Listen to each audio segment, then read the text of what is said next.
Monkey, close your door.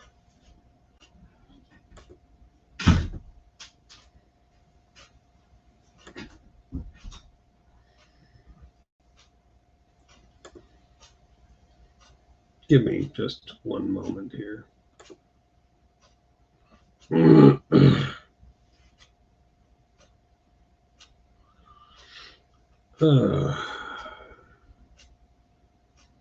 I'm trying to set this up appropriately.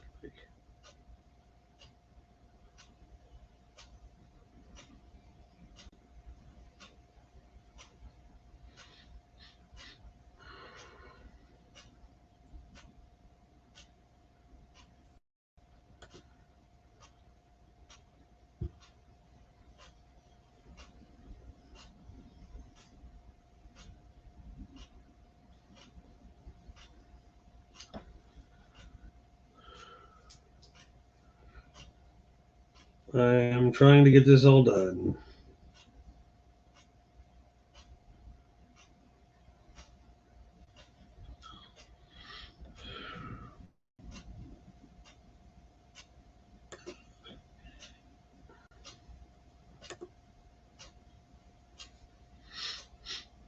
Trying to get this set up so that we're watching the screen.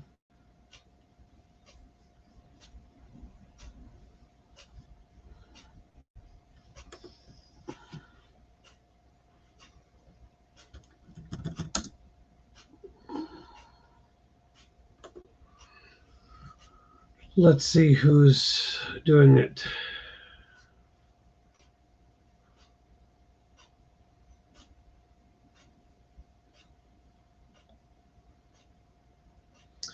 I will be going live here, or we'll be going with the video here in just a second here now. I really would prefer if they had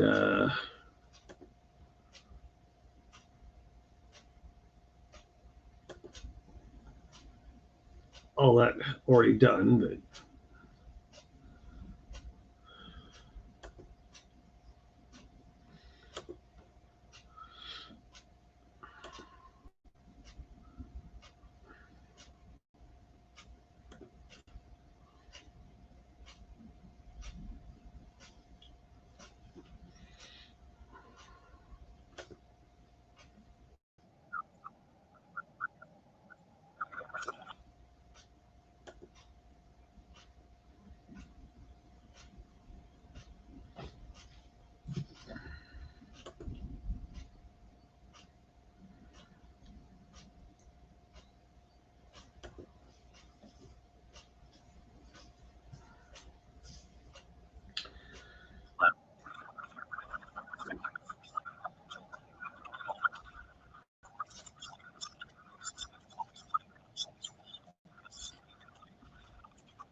speaking to a deeply divided nation, and at the same time well aware that this is also kickstarting his election campaign. His every move today, his every word, his energy will be closely so I'm trying to figure this out. Give me a few minutes here. The president's message tonight will focus on immigration, the southern border, abortion rights, the economy, billions of new jobs, wage growth. Hello. I'm trying to get the screen. I'm trying to get the screen thing working.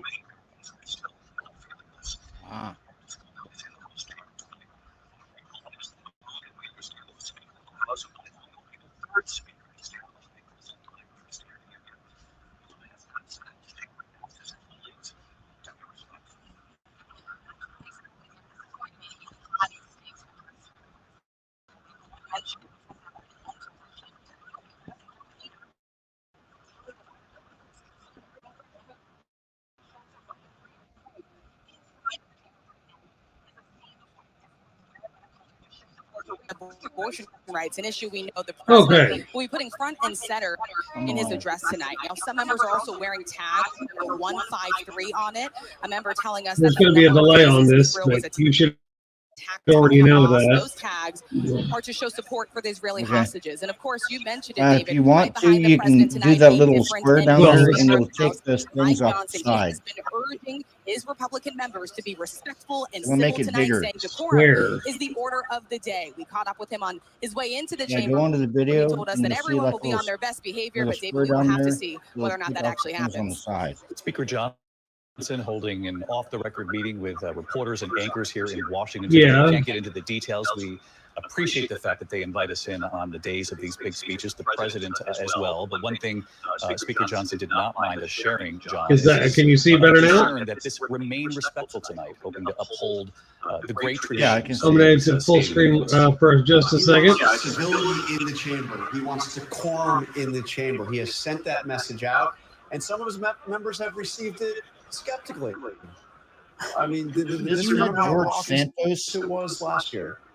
And in fact, Does that look better now? Today said, well, we'll just wait and see what the president has to say. So we're watching that. You saw the image of George Santos there. That looks a lot better, right? I want to bring Rachel Scott back in. Now we've got a big screen, Question for people watching and at we're home is, watching a few idiots. Exactly. Isn't yours Matt Gaetz look like a pedo troll? Congressman George Santos was expelled from the House. He's facing 23 counts, accused of everything from credit card fraud to identity theft, lying to federal officials. He was, And we're going to hear a whole lot of commentary from these people, even though That's George half of it I Santos. think is bullshit anyway. As a reminder here, former members do have privileges to That's be on George the House Santos What? floor, right there. and Santos has kept his floor privileges George despite Santos being is Yeah, there. they said that He is like 3 allowed to times, be dude. inside of the chamber tonight.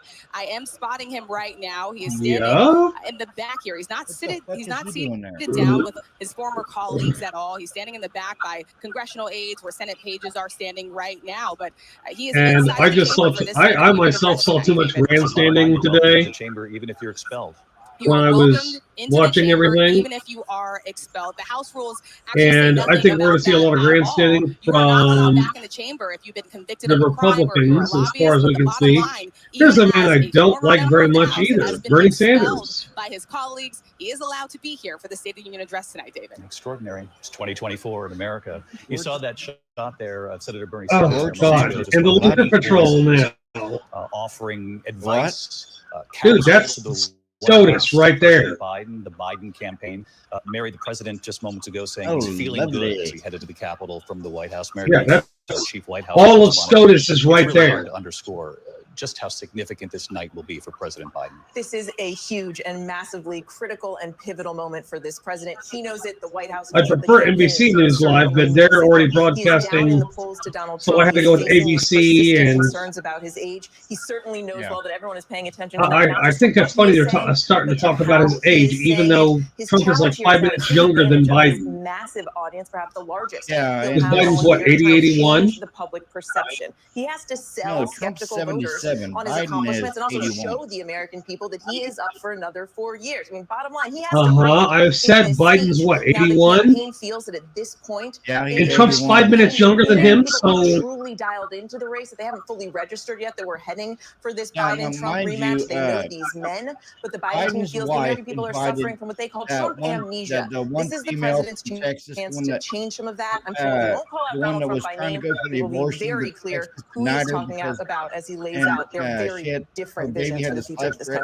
life-threatening- So, Mary, not expected to draw on Donald Trump's name life-threatening during disease, this speech, but and very they likely wouldn't to let her draw get an on abortion, so contrasts she went between to these New two Mexico men to get the as he abortion. moves to the night. And it's my So understanding he she's wants a to do it guest of while at the same Joe time Biden tonight. respecting the chamber. So was He has to strike the right tone from here. First of all, Alabama remember, that was this denied is a IVF. format which Joe Biden is very comfortable. And he relished his on the time in Republican the Senate side, and in their Congress. guests He feels are Lakin Riley's very family, the comfortable in one this that was killed environment, and he down there in certainly Georgia, respects and then Congress. And he some also other wants to families strike that a was respectful tone, killed even as according, he's going to quote, pressure unquote, Republicans to Biden's call them border out crisis. on certain issues, especially on things like immigration. He also, of course, is doing this at a time that he's trying to court Republican voters to come to his side. Second gentleman, Doug Emhoff, entering the chamber.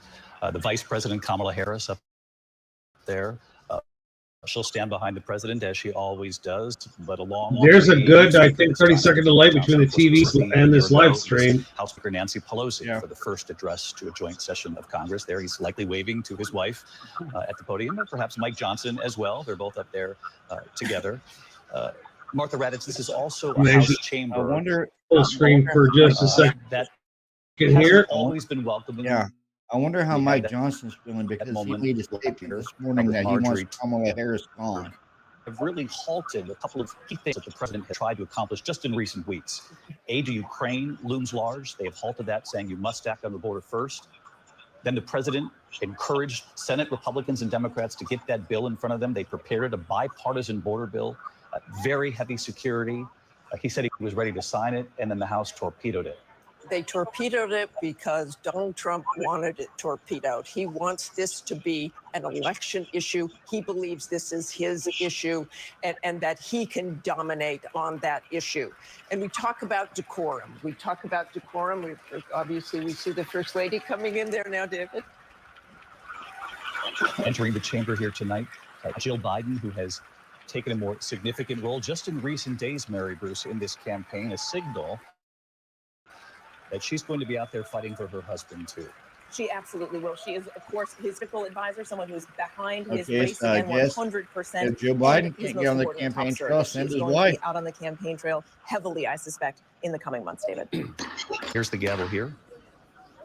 All right. Well, here we go, I guess. His first time in this role. Let's listen. The president's cabinet. Yeah, they're about 45 seconds behind the TV right now. Now entering the room, Secretary of State Anthony Blinken. And Martha, just to bring you back into this conversation, of course, Secretary Blinken on the world stage and has been for many months now, not only with Israel and Gaza, but with Ukraine as well. Now, the question is when you turn down the volume on this. About this humanitarian crisis inside Gaza, and the president is expecting to make major news tonight on Gaza. Exactly, and what they want to do is set up a floating. Is that a little better for you? Floating pier, so the U.S. can help get aid into Gaza from ships to deliver this very, very critical aid. People are starving to death in Gaza. You saw Secretary Blinken there. He has been so busy. He has been over to the region. Okay. We also saw. And of course, my heater turns on directly as they're starting to go live on everything, right? He did not tell the president he was in an ICU unit. He has made up for Like, that. damn, I finally get everything up and going. I finally get the volume turned down so we're not screaming over it. And the heater kicks Aid on. to Ukraine has Bastards. been blocked, the border bill blocked. We talk about the I announced that I was going live tonight.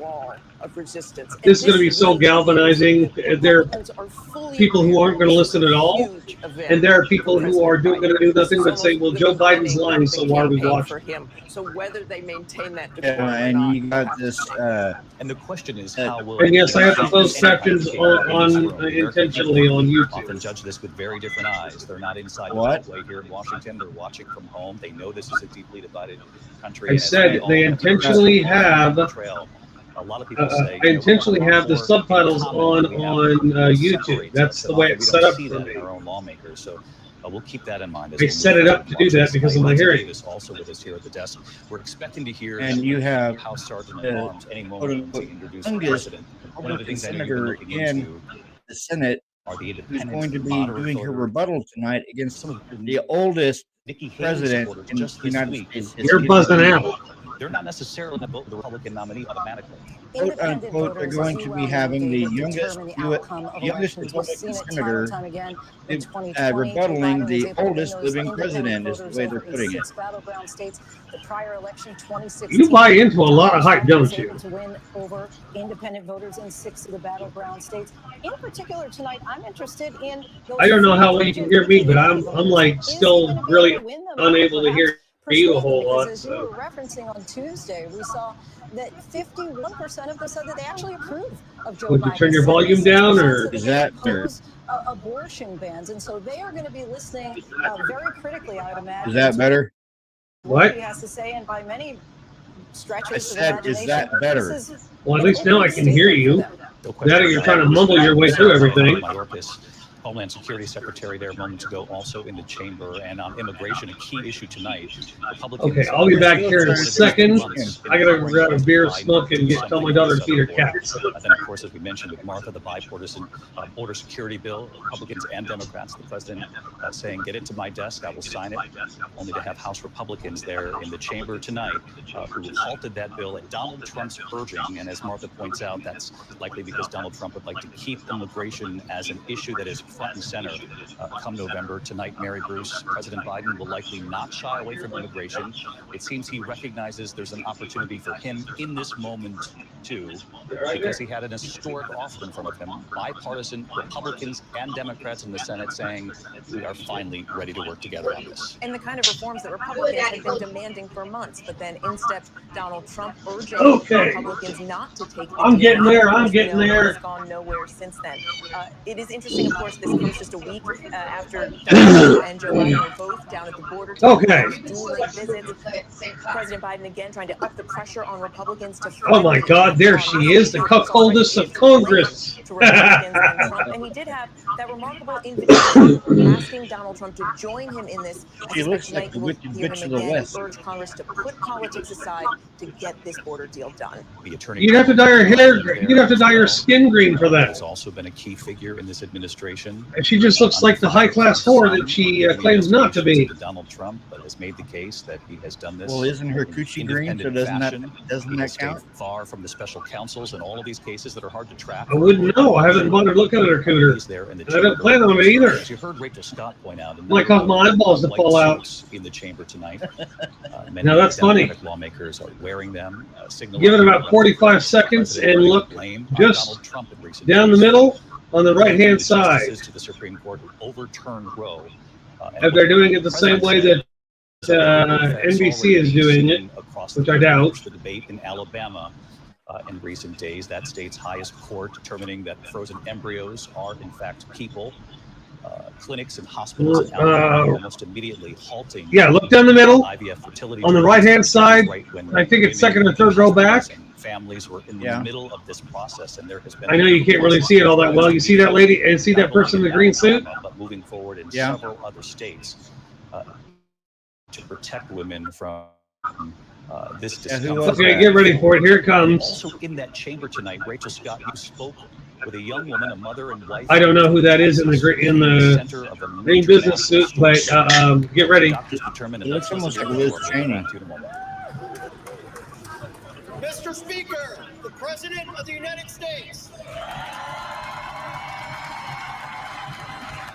There you have the moment, Bill McFarland, House Sergeant at Arms, introducing President Biden with his State of the Union address.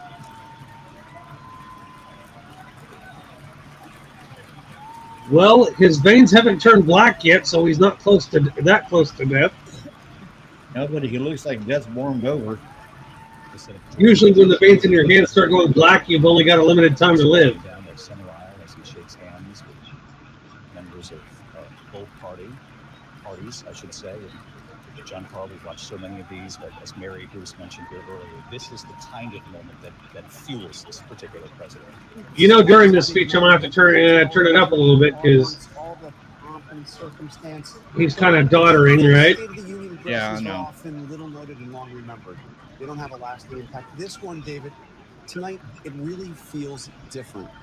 He has a chance to prove to a skeptical country that he has. Man, look at all them turkey necks greeting him. He has the physical fitness, the mental fitness to go. And is it me or is the guy talking right now with the glasses and the commentary? Is he wearing a really bad wig? 5 years as president. So this feels like an incredibly consequential moment, especially also because of how late it is.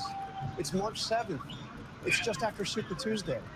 Rarely do you see, ever in my lifetime, you've seen a State of the Union address that actually doubles as effectively the kickoff for a presidential campaign. And you mentioned a skeptical audience, John, and I know that you mean that in terms of not only President Biden, but many in this country who are skeptical of Donald Trump as well. And we've seen it in the polling. Americans across the country who say, we don't want either one of these men running for president. We want other choices. And yet this is where the country is right now, which makes the state. Oh, we have two viewers. Yay! Moderate independent voters that Lindsay was talking about, who he. We have to exit full screen and check something here. He'd be able to do it again. I mean, you have upwards of. Do you know how long Chuck Schumer's been in office? Read back there behind him in the blue. That they don't want the rematch that they are about to have. They don't not at present, no. Yet again. Marjorie Taylor Greene. 1999. Make America Great hat. And holding up the pin, we had an idea that Republicans in the House. So when I graduated high school. Yep, wearing pins, highlighting what they're calling Biden's failed policy at the border. It can't be all that bad then, huh? So much has changed. I mean, I've been in the chamber for about a dozen. They're wearing "Make America Great Again" hats. They're in the House. On healthcare. One single member yelled out, They are allowed to wear hats. There's this scandal. How could somebody and now it's it doesn't make much sense for them to do that, but they are allowed this. You know, it sent shockwaves back. She like to do. Well, like the guy talking just said, it's in apparently direct response and rebuke of how Biden is handling the border.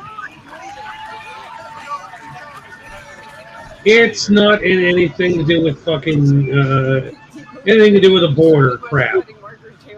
They're just trying to make themselves feel more important and to dog him by wearing MAGA crap. You know that.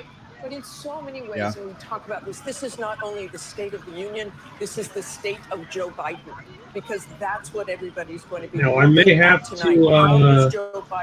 adjust that later as he's speaking, but I turned it up just a little bit. That everybody's looking for. Last year, as we sat here, he gave a very powerful. And apparently, we have good marks for that. 2 people watching. I don't know who they are yet, but very different speech at a very different moment when voters are really, really looking at the president, both Democrats and Republicans. Look at this. This is a patient president at this point too. He's taking a number of selfies on his way down the center line. This is classic Joe Biden, by the way. Most presidents, yes, they take their time walking through the chamber. They shake some hands. He's having full-on conversations. He's snapping selfies. I bet if he could, he would place calls to their mother and father. I mean, and he's chatting with everyone along the way. We should mention Joe Manchin not running for re-election. Had been talk of perhaps a run with no labels or a third-party run of some sort. Joe Manchin letting the public know in just okay. Days Is that better now? Be running for president.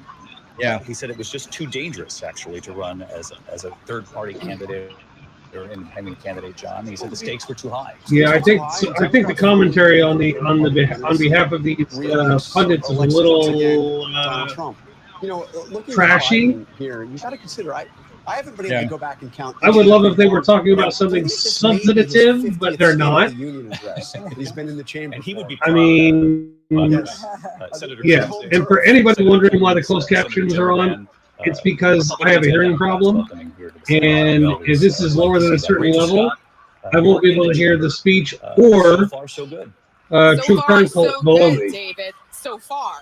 And look here, the coveted seats here are along the aisles. That's where you're seeing members sort of rush to the aisles to try and no, I'm not happy with SCOTUS being there. Notable on the Republican side, you saw some of the most conservative right-wing members, rubbing elbows. Congressman Matt Gaetz, Congressman Why Tim aren't you Burchett, happy with SCOTUS being there? Huh? Taylor Greene trying to Why aren't get you the happy with president's SCOTUS attention to being shake there? his hand, possibly deliver a message. They're not representing the American people. They're representing a political movement right there. 4 more years from Democrats tonight, a very stark reminder at what the president is heading into this critical election year. What is at stake? This is very much also about. Yeah, they tried to say that during Trump's last speech, and I went to town on Trump. So Jackson there greeting the Chief Justice John Roberts as well with President Biden. Of course, they have a major decision, Justice Kagan there as well, a major decision looming here in the next couple of weeks. They'll begin hearing. And yes, I don't like it when judges use base the law on their election interference case and whether or not he has their faith and their views on faith. On their faces, reading the president. As we would if that's the way we're going to run this country, we may as well just claim that we're just like Islam polarized moments in our country and the Muslim countries because they live under Sharia law, which is religious law. We're not supposed to be living like president here, but we did see Nancy Pelosi talking with Mitch McConnell just before we came. Sort of a signal there, John Carl, of a changing guard. That may be why we're having a little bit of issues phasing it out because there is currently a storm overhead. I mean, what a changing of a guard. You have rain over there, right? Really, two. Yeah, it's raining. Yeah, so that could affect. In Congress. Yeah, we got lightning over here. McConnell and Pelosi, but making their marks in huge. Your thoughts on with healthcare, Sleepy Joe, as it were, currently? President Biden got through Congress. Well, he looks like he needs a nap. Mitch McConnell, the longest Senate leader in history. Well, he's going to look like he needs a nap until he dies. And it was nice to see McConnell and Pelosi engaged with one another, in heavy discussion. Yeah, I mean, he seems aware, happy, and present.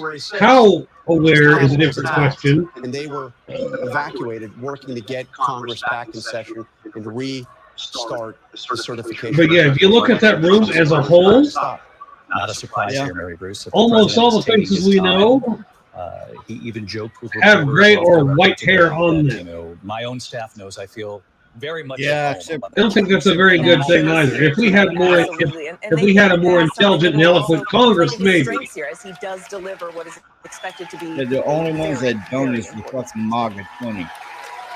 Let's listen as Speaker Mike Johnson plays his role. All right, well, we're about to get started here. Handing the Speaker a speech, handing the Vice President the State of the Union address as well. I'm waiting to see if Mr. Mike there tears the fucking speech up after it gets done being said. Oh, you mean like what Pelosi did? Gotta see what he lies about. Yes. We'll see how well the decorum works. I've just got a real weird feeling about this particular speech.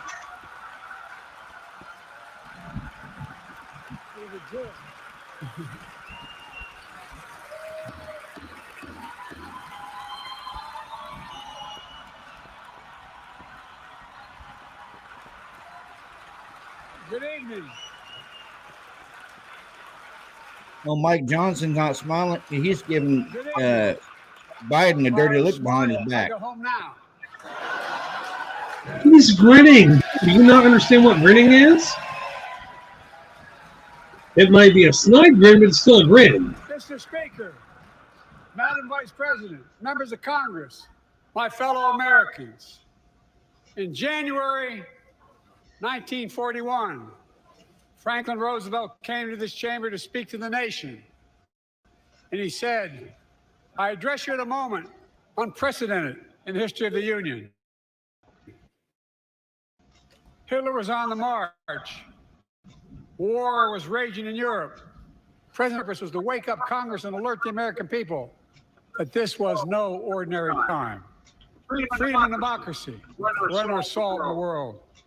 Tonight, I come to this same chamber to address the nation. Now, it's we who face an unprecedented moment in the history of the Union. And yes, my purpose tonight is to wake up the Congress and alert the American people that this is no ordinary moment either.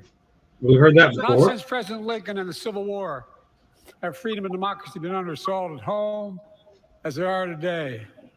What makes our moment rare is that freedom and democracy are under attack both at home and overseas at the very same time. Overseas, Putin of Russia is on the march, invading Ukraine and sowing chaos throughout Europe and beyond. If anybody in this room thinks Putin will stop at Ukraine, I assure you he will not.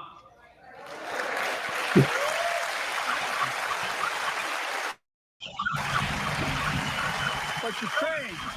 And Speaker Johnson just sits there, predictably. Ukraine can stop Putin.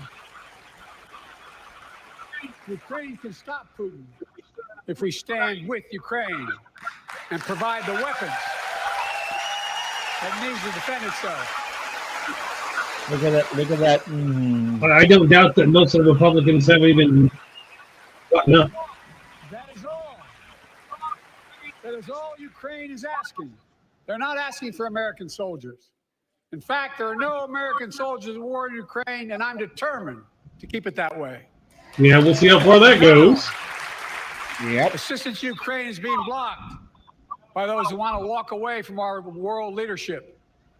It wasn't long ago when a Republican president named Ronald Reagan thundered, Mr. Gorbachev, tear down this wall.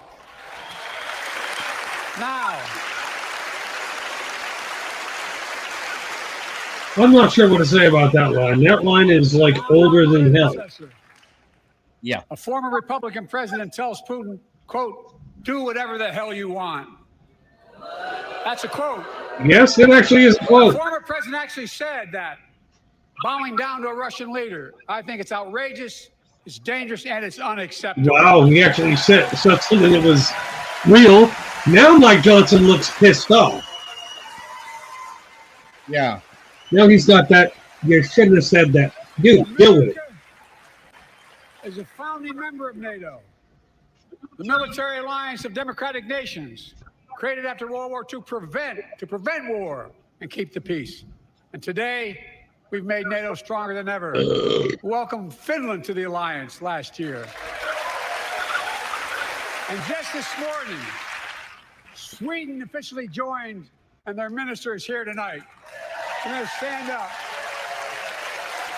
Wow. Well, that's certainly better than Rush Limbaugh getting the Congressional Medal of Honor. Yeah. And they know how to fight. Because I really did hate that moment where Trump gave Rush Limbaugh that during an address to Congress. I say this to Congress, we have to stand up to Putin. Send me a bipartisan national Look at that security look bill. by Mike Johnson. History is literally watching. History is watching. If the United States walks away, it will put Ukraine at risk. Europe is at risk. The free world will be at risk, emboldening others to do what they wish to do. I thought he was going to so go Dr. Evil with that finger right there. Putin, who I've known for a long time, is simple. We will not walk away. Now, see, that's a aggressive look from Mike Johnson.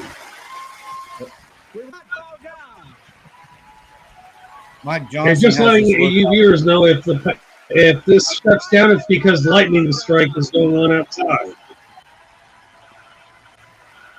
Mike Johnson has this look like. Yeah, you have to hurry up and comment. You can't lag. History is watching, just like history Yeah, watched they're 3 years ago on look. January 6th.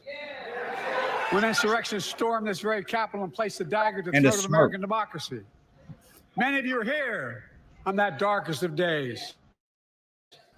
We all saw with our own eyes the insurrectionists were not patriots. And we watched that live. Power. But they were tourists. They were peacefully protesting. About the 2020 fucking work. Plots to steal the election posed a gravest threat to U.S. democracy since the Civil War. But they failed. Is it me or Mike Johnson looks like he's trying to pass a fart off as nothing?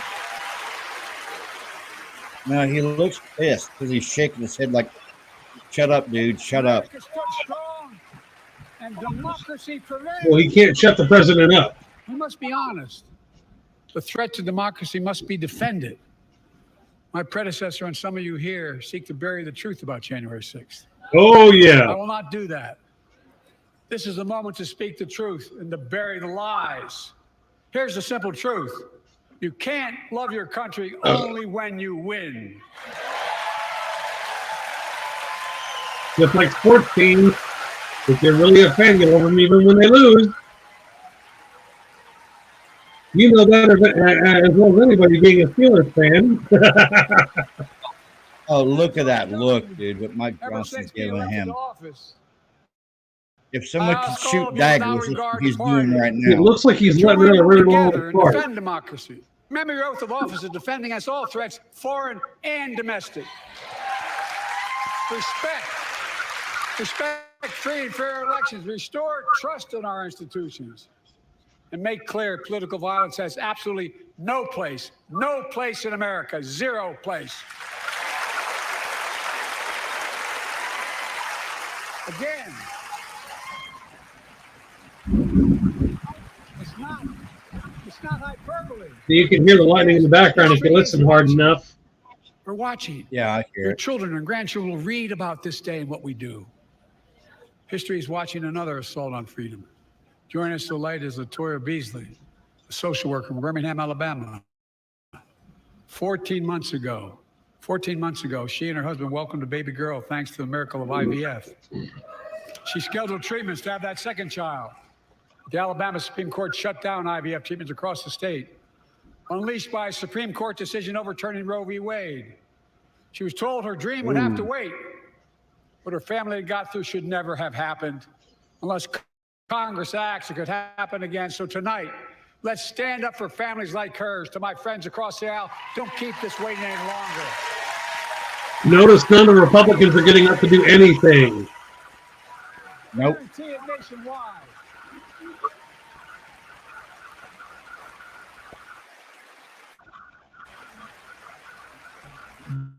They're religious neophytes, I'm telling you.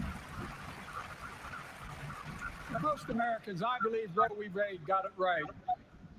I thank Vice President Harris for being an incredible leader, defending reproductive freedom, and so much more.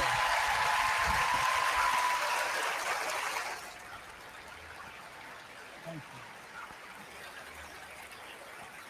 My predecessor came to office determined to see Roe v. Wade overturned. He's the reason it was overturned, and he brags about it. Look at the chaos that has resulted. Joining us tonight is Kate Cox, a wife and mother from Dallas. She's become pregnant again and had a fetus of a fatal condition. Her doctor told Kate that her own life and her ability to have children in the future were at risk if she didn't act. As the first calf. Because Texas law banned her ability to act, Kate and her husband had to leave the state to get what she needed. What her family got through should have never happened as well, but it's happening in too many others. There are state laws banning the freedom to choose, because Republicans can't have abortions at all. Rape and incest to leave their states to get the treatment they need. Many of you in this chamber and my predecessor are promising to pass a national ban on reproductive freedom. My God, what freedom else would you take away? Look, anyone that keeps him in the fucking White House and gets him back in the White House and keeps him there. Wrote the following, and with all due respect, justices, women are not without electoral power. Electoral or political power. You're about to realize just how much you're right about. Oh yeah. Now, that was a direct shot at the bow of this Supreme Court. Yes, it was. It was fucking intentional. I love that shit. They fucked up. The Supreme Court fucked up. Attorney Roe v. Wade have no clue about the power of women, but they found out when reproductive freedom was on the ballot. We won in 2022 and 2020, and we'll win again in 2024. Mike Johnson. And yes, I think SCOTUS needs a bitch slap just like that.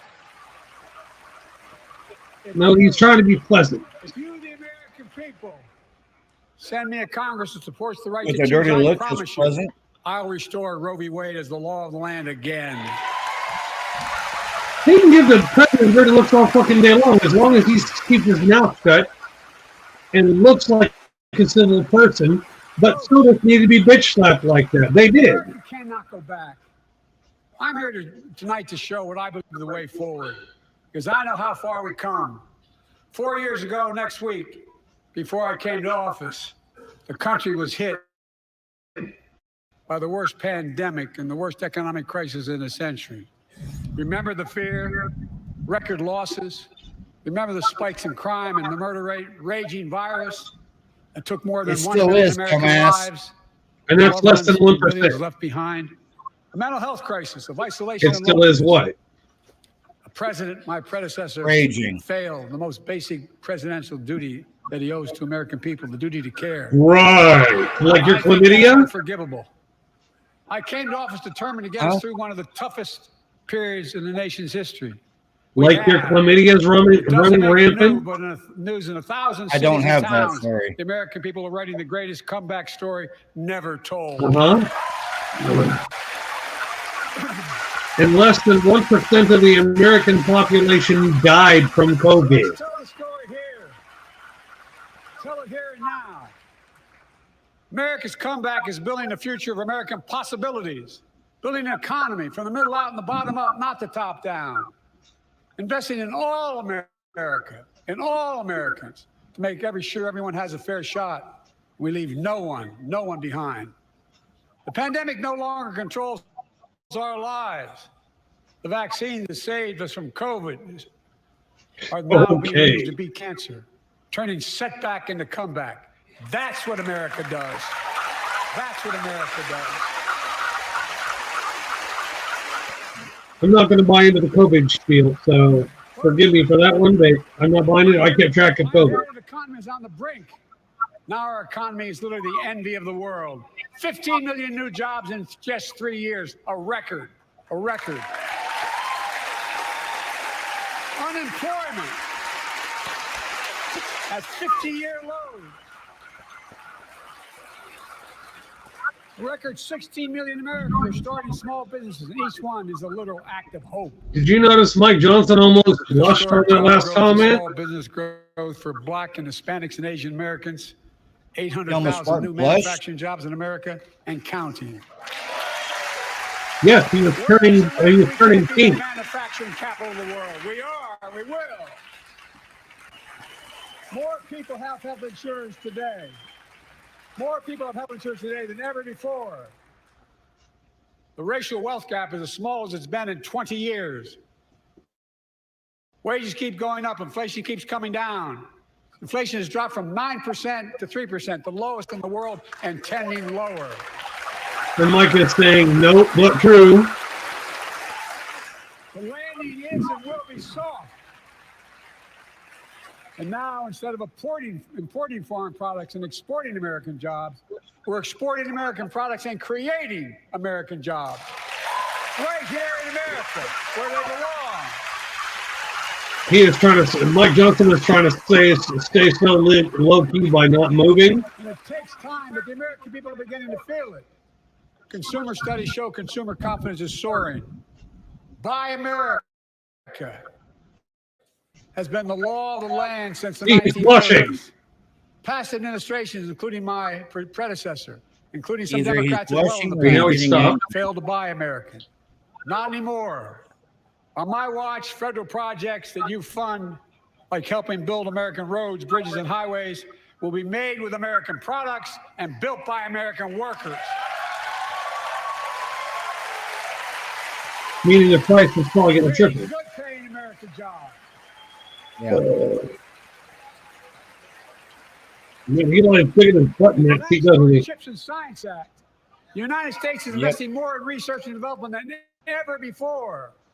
During the pandemic, a shortage of semiconductors, chips, that drove up the price of everything from cell phones to automobiles. And by the way, we invented those chips right here in America. Well, instead of having to import them, private companies are now investing billions of dollars to build new chip factories here in America, creating tens of thousands of jobs. Many of those jobs paying $100,000 a year and don't require a college degree. And don't require a college degree? I don't buy that shit. Yeah, me neither. In fact, my policies have attracted $650 billion in private sector investment in clean energy, advanced manufacturing, creating tens of thousands of jobs here in America.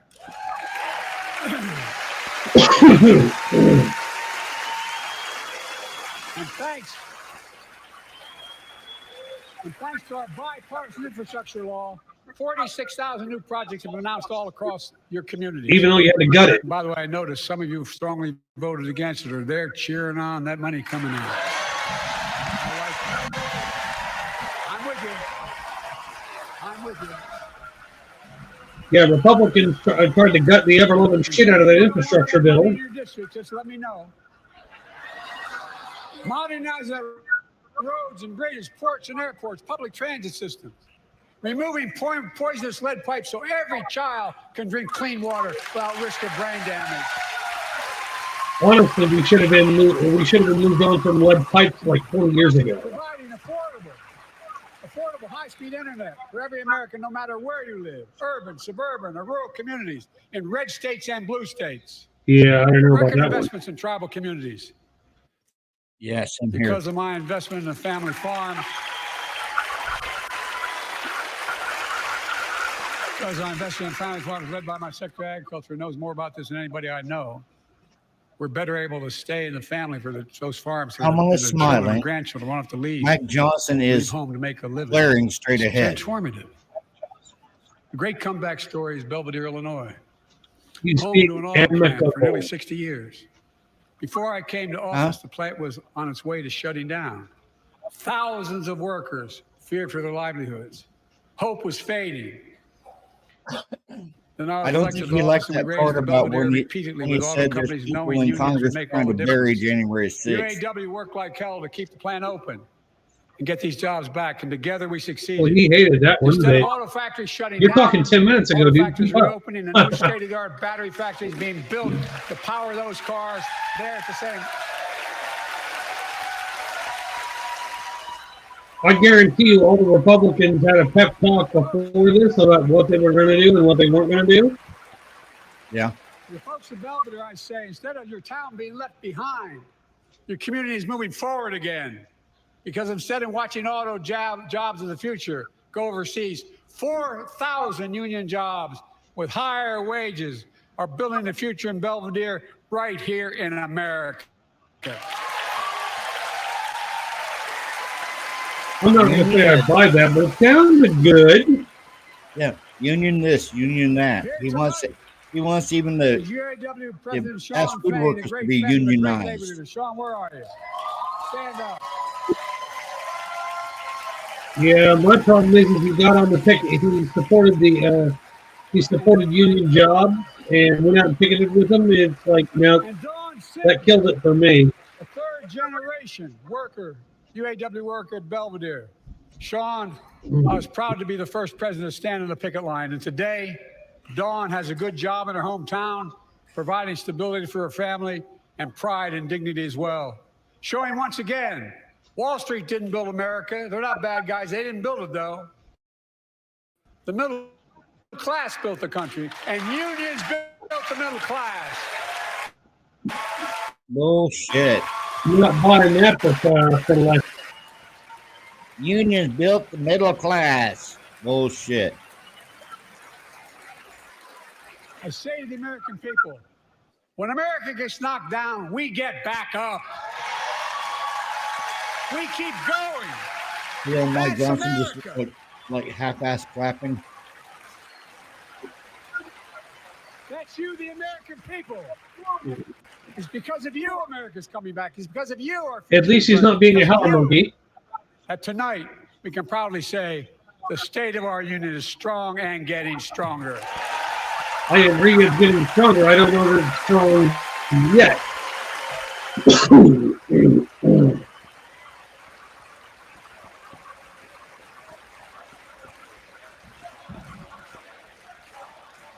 Here's where we're going to get cheesy.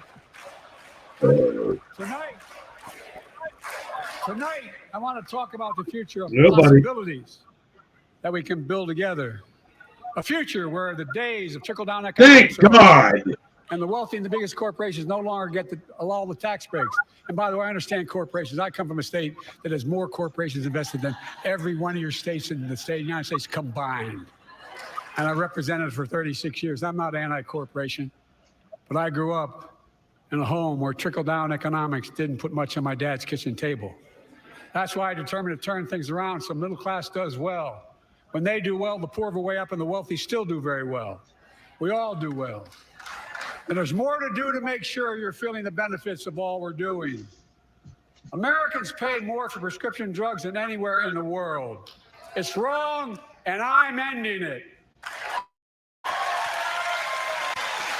He said that last year. He has started. No, he actually has started doing stuff to drop the prices on prescription drugs. That's why insulin is capped off at $36. Not one of your Republican buddies voted for it. We finally beat Big Pharma. Instead of paying $400 a month or thereabouts for insulin with diabetes, and it only costs $10 to make, they only get paid $35 a month now and still make a healthy It profit. sounded like somebody said. He would like to talk right as he's quoting at the price of it. But what to do next? I want to cap the cost of insulin $35 a month for every American who needs it. Everyone. Okay, dude, what now? What were you trying to level while he was actually quoting the price? Okay, when he was chastising the Republicans, somebody said, but finally they got it done and gave Medicare the power to negotiate lower prices on prescription drugs. Just like because he did something they didn't like. He actually fucking changed something. That's not just saving seniors money. It's saving taxpayers money. We cut the federal deficit by 160. Did you know there are 6 Congress people who make money off of insurance companies that charge more for insulin? Because Medicare will no I guess Bernie Sanders didn't get the And I'll give you one guess what part of it wrong.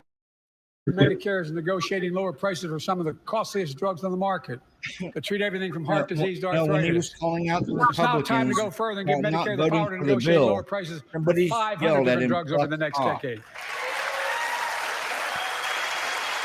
You're stuck on this fuck off thing, aren't you? And they'll still be extremely profitable. Will not only save lives, it will I save heard you say, somebody said to fuck off after he said that. They don't like it because they're probably investors in the company. Now move on with your conversation. On Medicare at $2,000 a year. Even for expensive cancer drugs that cost $10,000, $12,000, $15,000. I want to cap prescription drug costs at $2,000 a year for everyone. Wow. How the hell are we going to keep the pharmaceutical companies here then? Good luck. I'm going to get in trouble for saying that, but anyone want to get in Air Force One and fly to Toronto, Berlin, Moscow. Well, even Moscow, probably. And bring your prescription with you, and I promise you I'll get it for you for 40% the cost you're paying now. Same company, same drug, same place. Folks, the Affordable Care Act, the old Obamacare, it's still a very big deal.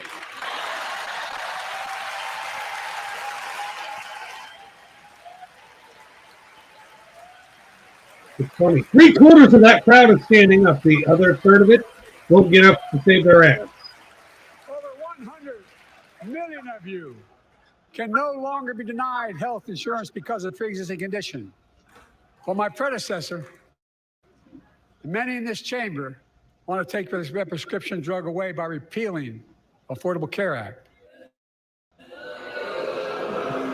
I'm not going to let that happen. It stopped you 50 times before it will stop you again. In fact, I'm not. Wow, you notice they haven't shown Marjorie Taylor Greene at all? I don't think she's there. Enacted tax credits of $800 per person per year. Reduce health care costs. She was the one in the red MAGA hat. That tax credit expires next year. I want to make that savings She permanent. probably got told if she fucking did the same thing that she did last year, they're going to throw her out of Congress.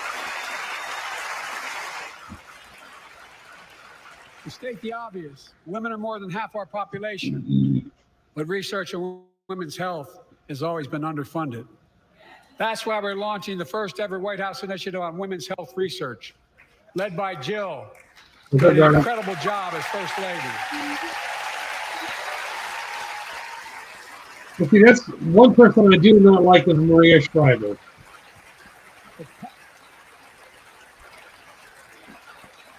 It passed my plan. I didn't even recognize her. To transfer women's health research and benefit millions of lives all across America. Well, dude, chicks get old. I know the cost of housing is so important to you.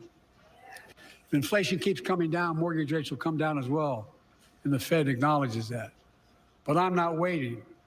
I want to provide an annual tax credit that will give Americans $400 a month for the next 2 years as mortgage rates come down, to put toward their mortgages when they buy their first home or trade up for a little more space.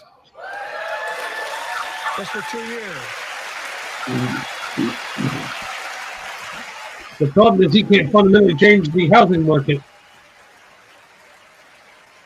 And my administration is also eliminating title insurance on federally backed mortgages. When you refinance your home, you can save $1,000 or more as a consequence. For millions of renters, he's just trying to landlords appeal to voters. Who break antitrust laws by price fixing and driving up rents. We've cut red tape so builders can get federally financing, which is already helping build a record 1.7 million new housing units nationwide. Yeah, but if you torn down the old shit. Now pass and build and renovate 2 million affordable homes and bring those rents down. Good.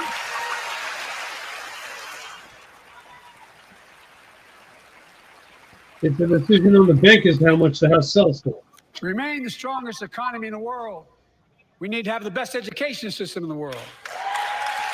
Oh, God, we're lacking sorely on that one. And I suspect all of you, want to give every child, a good start by providing access to preschool for 3 and 4 years old. You know, I think I pointed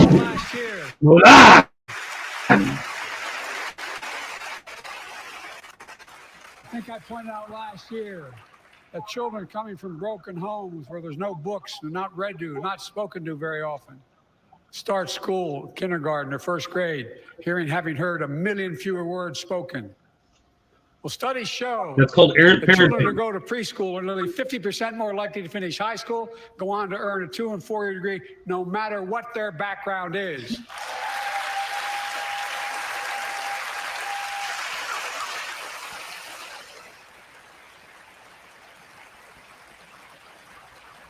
I met a year and a half ago with the leaders of the business round. You know they're going to say Mike Johnson. They were mad. They were angry. This, right? Well, they were discussing. You're going to say what? Spend money on Mike education. Johnson's full of shit. I pointed out to them as vice president. I met with over 8. I think it was 182 of those folks. Don't hold me to the exact number. And I asked them what they need most, the CEOs. And you've had the same experience on both sides of the aisle. They say a better educated workforce, right? So I looked at them and I say, I come from Delaware. DuPont used to be the 8th largest corporation in the world. And every new enterprise they bought, they educated the workforce to that enterprise. But none of you do that anymore. Why are you angry with me providing you the opportunity for the best educated workforce in the world? Because they have to pay them more. I think you're right. I want to expand high-quality tutoring and summer learning to see that every child learns to read by 3rd grade. I get that. My daughter knows how to read. She knew how to read by 3rd grade. I'm also connecting local businesses and high schools so students get hands-on experience and a path to good-paying job, whether or not they go to college. And I want to make sure the college is more. Yeah, does your daughter know how to read by now? Let's continue increasing the Pell Grants to working and middle-class families and increase record investments in HBCU and minority-serving institutions, including Hispanic institutions. I see what you mean. Republicans are not standing up. When I was told I couldn't universally just change the way in which you dealt with student loans. For anything. Even if it is a good idea. They don't want to give him anything. The burden of student debt. That's what I'm saying. They had a discussion before this, and we're told not to get up and clap for anything. Public service. Now, Keenan Jones, a public educator from Minnesota, who's here with us tonight. Keenan, where are you? Keenan, thank you. He's educated hundreds of students so they can go to college. Now he's able to help, after debt forgiveness, get his own daughter to college. If he couldn't get his own daughter to college making $45,000 a year, what the fuck is he doing with all that money? He was stuck with student loan debt. That means he's making over $30 an hour teaching. Start a business, start a family. And the student loan debt is less than what he makes in a year. Teachers a raise.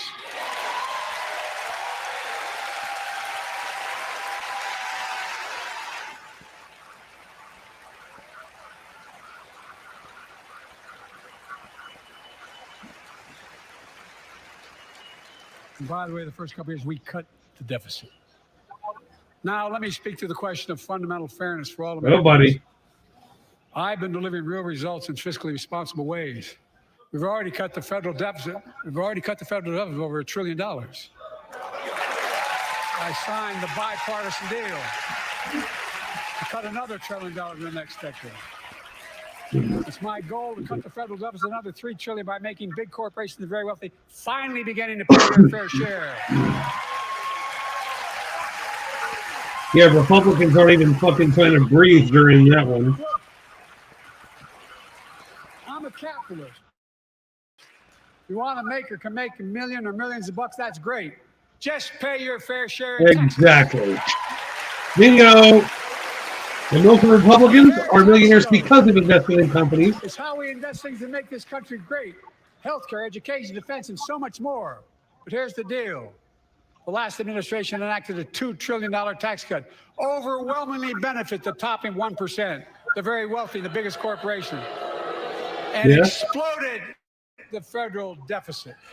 That's actually true. They added more to the national debt than any presidential term in American history. Check the numbers. Folks at home, does anybody really think the tax code is fair? No. Do you really think the wealthy and big corporations need another $2 trillion tax break? No, they don't. I sure don't.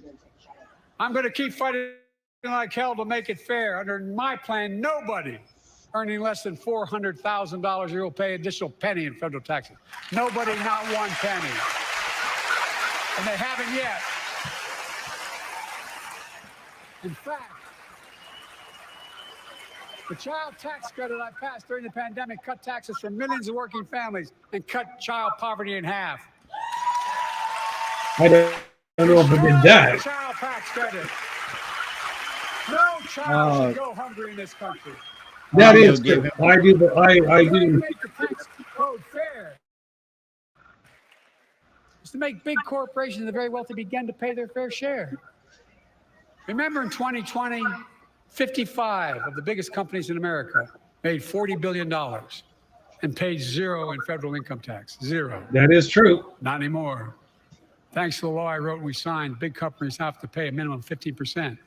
But that's still less than working people pay in federal taxes. It's time to raise corporate minimum tax to at least 21%. Now, Mike Johnson's giving it. Oh, we finally got a Republican to stand up. Begins to pay their fair share. I also want to end tax breaks for big pharma, big oil, private jets, massive executive pay when it's only supposed to be $1 million that can be deducted. They can pay them $20 million if they want, but deduct $1 million. End it now. You know, there are 1,000 billionaires in America. You know what the average federal tax is for those billionaires? No. They're making great sacrifices, 8.2%. That's far less than the vast majority of Americans pay. No billionaire should pay a lower federal tax rate than a teacher or sanitation worker. Or Rubio's giving that is. Huh? But he's not lying. I know. Billionaires can afford it. They don't need 7 homes. I know. Rubio and Holly is giving him a dirty look. 25%, just 25%. Doesn't matter. You know what that would raise? That would raise $500 billion over the next 10 years. And imagine what that could do for America. Imagine a future with affordable child care. Millions of families can get they need to go to work to help grow the economy. Imagine a future with paid leave, because no one should have to choose between working and taking care of their sick family member. Imagine the future of home care and elder care. And people living with disabilities, so they can stay in their homes and family caregivers can finally get the pay they deserve. Tonight, let's all agree once again to stand up for seniors. Many of my friends I know the seniors are Donald Trump so far, so. Chopping block. If anyone here tries to cut Social Security, Medicare, or raise retirement age, Green. I will stop you. Yep. I bet you they made some open threats in closed session for the Republicans. The working people who built this country pay more into Social Security than millionaires and billionaires do. It's not fair. We have 2 ways to go. Republicans can cut Social Security and give more tax breaks to the wealthy. That's the proposal. Oh, no. You guys don't want another $2 trillion tax cut? I kind of thought that's what your plan was. Well, that's good to hear. You're not going to cut another $2 trillion for the super wealth. That's good to hear. I'll protect and strengthen Social Security and make the wealthy pay their fair share. It looks like Jonathan's really trying to control himself on that one. Yeah. Too many corporations raise I prices saw some for profit, Republicans sweating. charging more and more for less and less. That's why we're cracking down on The guy corporations that engaged in just price panned gouging away and from deceptive the pricing, Republican from was food to flipping healthcare to Biden housing. off. In fact, the snack companies think you won't notice if they change the size of the bag and put a hell of a lot fewer, same size bag, put Okay, fewer now this chips in. is stupid. No, I'm not joking. It's called shrinkflation. Pass Bobby Casey's bill and stop this. I really mean it.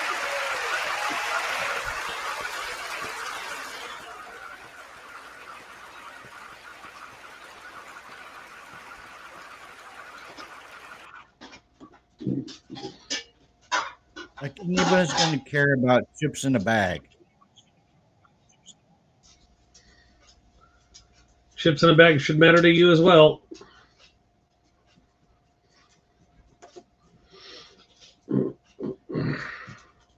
Did it just freeze up? I think so. I'm checking it out. You probably saw that commercial on Snickers bars.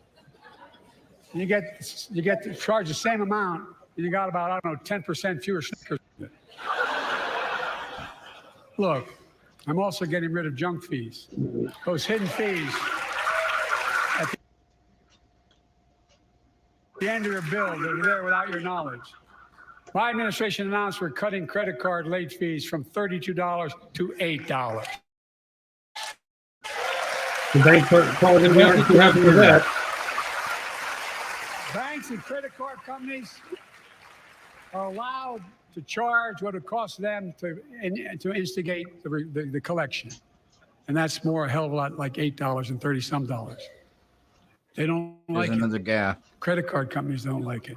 Yeah, they don't. But I'm saving American families $20 billion a year with all the junk fees I'm eliminating. You're worried about a gap.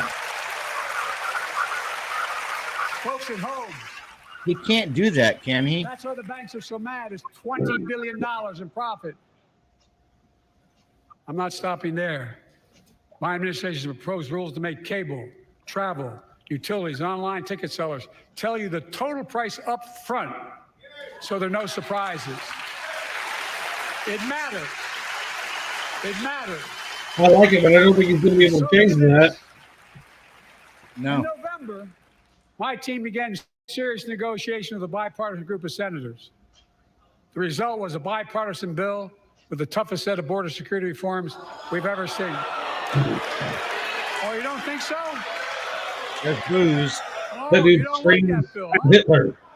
That conservatives got together and said it was a good bill? I'll be darned. That's amazing. That bipartisan bill would hire 1,500 more security agents and officers, 100 more immigration judges to help tackle the backload of 2 million cases, 4,300 more asylum officers, and new policies so they can resolve cases in 6 months instead of 6 years now.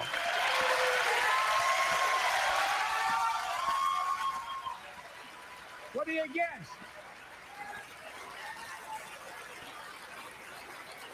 100 more high-tech drug detection machines to significantly increase the ability to screen and stop vehicles smuggling fentanyl into America. That's killing thousands of children. When he said, "What are you against?" somebody yelled, "Build the wall." This bill would save lives. It will also give me and any new president new emergency authority to temporarily shut down the border when the number of migrants at the border is overwhelming. The Border Patrol Union has endorsed this bill. The Federal Chamber of Commerce is, yeah. You're saying low. Look at the facts. I know you know how to read.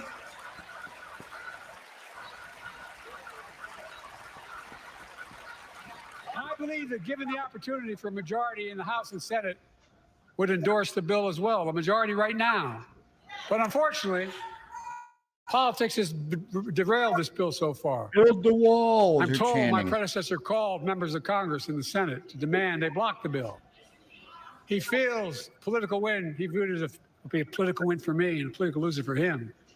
It's not about him. It's not about me. I'd be a winner. Not really.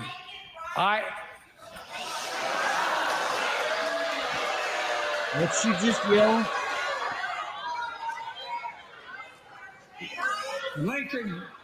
Lincoln Riley, an innocent young woman who was killed by an illegal. That's right. But how many of thousands of people being killed by illegals? To her parents, I say, my heart goes out to you, having lost children myself. I understand. But look, if we change the dynamic at the border, people pay these smugglers $8,000 to get across the border because they know if they get by and let into the country, it's 6 to 8 years before they have a hearing. And it's worth it taking the chance of the $8,000. But if it's only 6 weeks, the idea is it's highly unlikely that people will pay that money and come all that way, knowing that they'll be able to be kicked out quickly. Folks,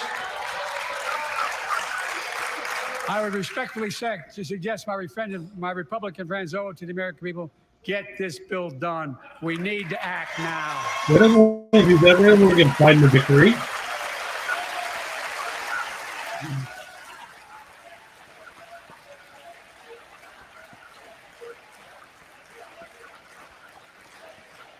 And if my predecessor is watching, instead of paying politics and pressuring members of Congress to block the bill, join me in telling the Congress to pass it. We can do it together. But that's what here's what he will not do.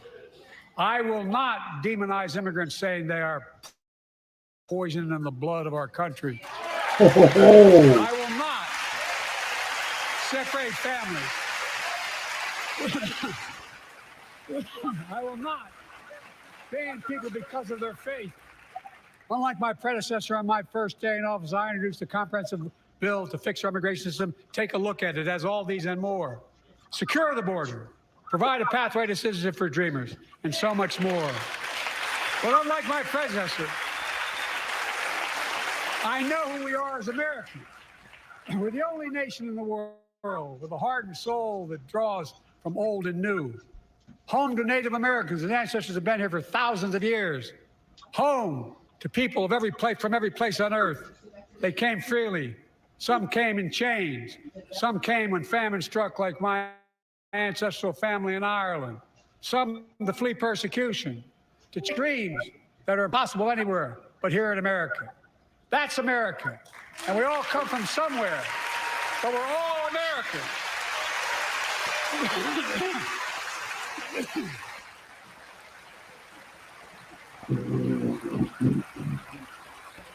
Look, folks, we have a simple choice. We can fight about fixing the border, or we can fix it. He does make a good point. Send me the border bill now.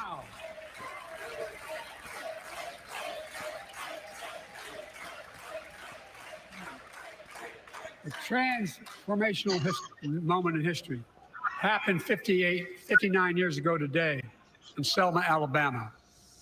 Hundreds of foot soldiers for justice marched across the Edmund Pettus Bridge, named after the Grand Dragon of the Ku Klux Klan, to claim their fundamental right to vote.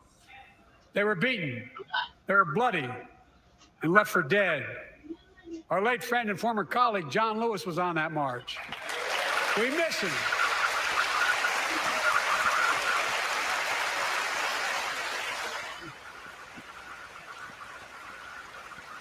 Well, finally they got his ass to stand up again. Our other marchers, both in the gallery and on the floor, including Betty Mae Fikes, known as the voice of Selma, the daughter of gospel singers and preachers. She sang songs of prayer and protest on that bloody Sunday to help shake the nation's conscience. 5 months later, the Voting Rights Act passed and was signed into law.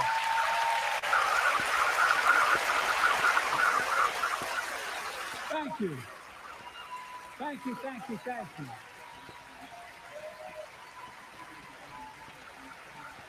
Wow, the Republicans actually got up and passed the something.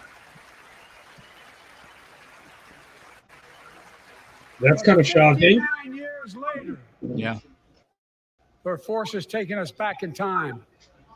Oh, Voter buddy. suppression, election subversion, unlimited dark money, extreme gerrymandering. John Lewis was a great friend to many of us here. But if you truly want to honor him and all the heroes who marched with him, then it's time to do more than talk. Pass the Freedom to Vote Act, the John Lewis Voting Right Act.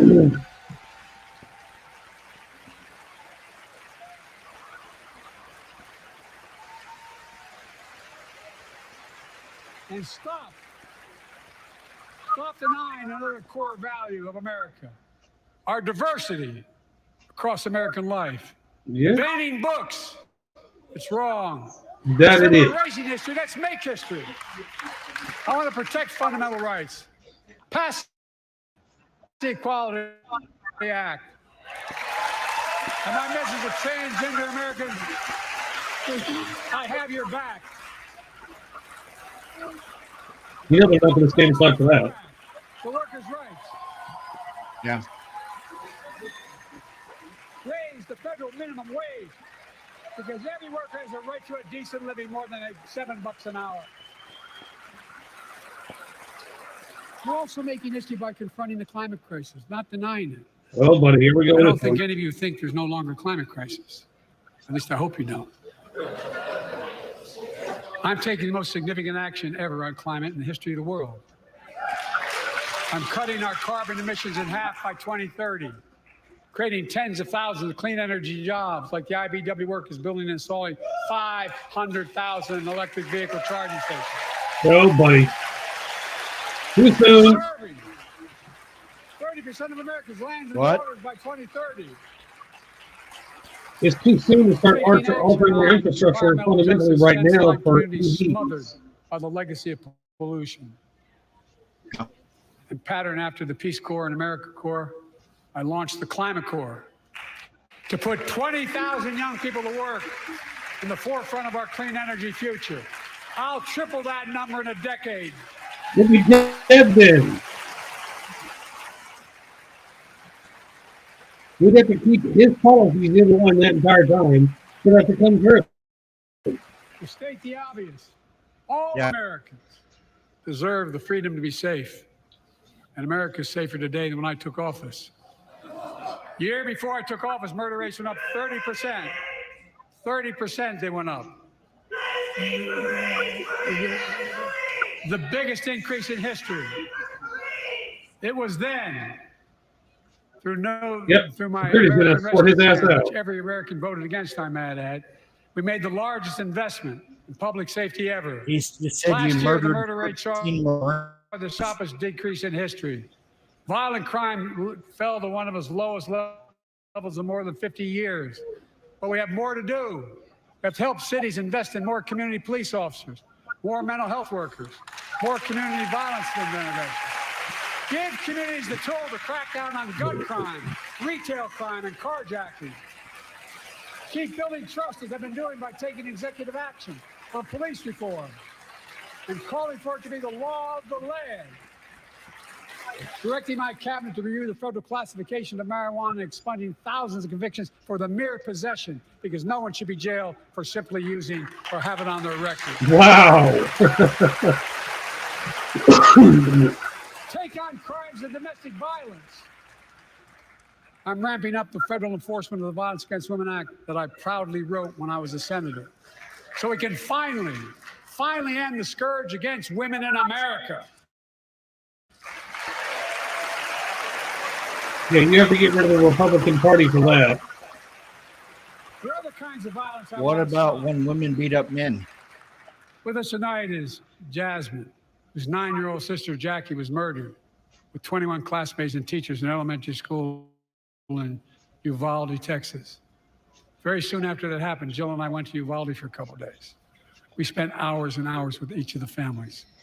We heard their message, so everyone in this room, in this chamber, could hear the same message. The constant refrain, and I was there for hours meeting with every family.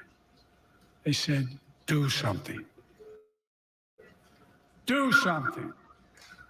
Well, I did do something by establishing the first ever Office of Gun Violence Prevention in the White House, that the Vice President is leading the charge. Thank you for doing Man, it looked like Mike Johnson swallowed a cactus during that speech. Yeah. During that little snippet, it looked like he swallowed a cactus. He was bluffing and everything. Meanwhile, my predecessor told the NRA he's proud he did nothing on guns when he was president. Oh. After another shooting in Iowa recently, he said, when asked what to do about it, he said, just get over it. There's his quote, just get over it. I say, stop it. Stop it, stop it, stop it. Well, he's definitely not going to get a standing vote from any Republican. Yeah.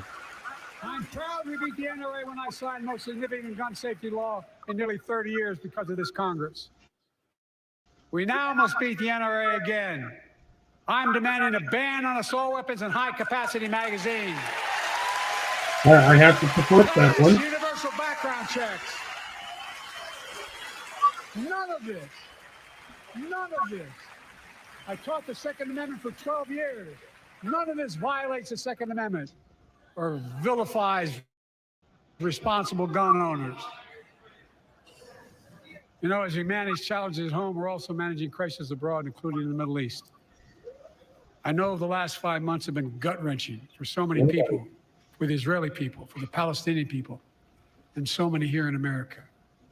This crisis began on October 7th with the massacre by a terrorist group called Hamas, as you all know. 1,200 innocent people, women and girls, men and boys, slaughtered after enduring sexual Mike violence. Johnson shaking his head is the deadliest day for the Jewish people since the Holocaust, and 250 hostages taken. Here in this chamber tonight are families whose loved ones are still being held by Hamas. I pledge to all the families that we will not rest until we bring every one of your loved ones home. We also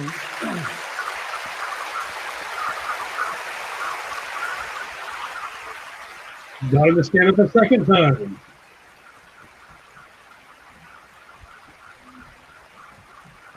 we will also work around the clock to bring home Evan and Paul, Americans being unjustly detained by the Russians and others around the world.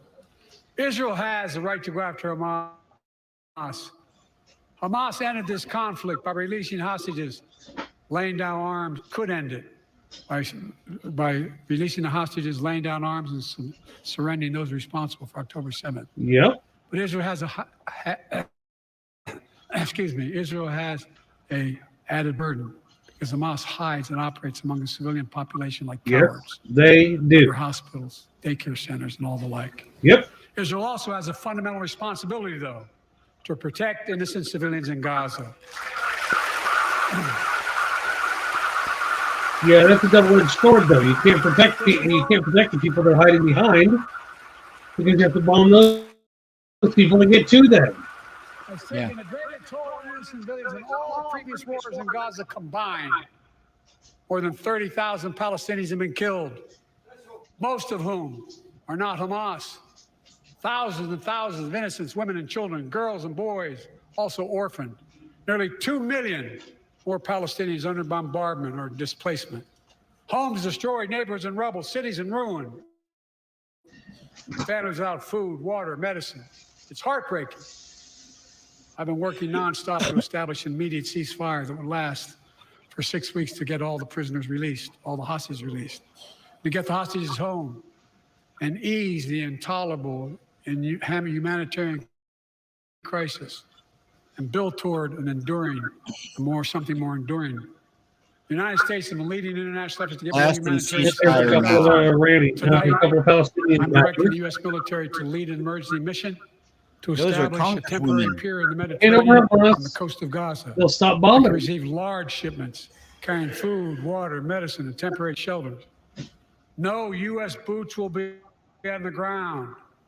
A temporary pier will enable a massive increase in the amount of humanitarian assistance getting into Gaza every day. unless it gets taken over by Hamas or the Houthis. And Israel must do its part.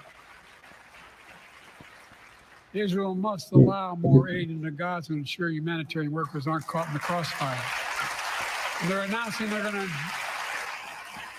going to have a crossing in northern Gaza. To the leadership of Israel, I say this: humanitarian assistance cannot be a secondary consideration or a bargaining chip. Protecting and saving innocent lives has to be a priority. As we look to the future, the only real solution to the situation is a two-state solution over time. No, I don't think so. I agree with almost everything you said, except that last part. And I say this as a lifelong supporter of Israel. My entire career, no one has a stronger record with Israel than I do. I challenge any of you here. I'm the only American president to visit Israel in wartime. But there is no other path that guarantees Israel's democracy. There is no other path that guarantees that Palestinians can live in peace with peace and dignity. And there's no other path that guarantees peace between Israel and all of its neighbors, including Saudi Arabia, with whom I'm talking. Creating stability in the Middle East also means containing the threat posed by Iran. That's why I built a coalition of more than a dozen countries to defend international shipping and freedom of navigation in the Red Sea. I've ordered strikes to degrade the Houthi capability and defend U.S. forces in the region. As Commander-in-Chief, I will not hesitate to direct further measures to protect our people and our military personnel.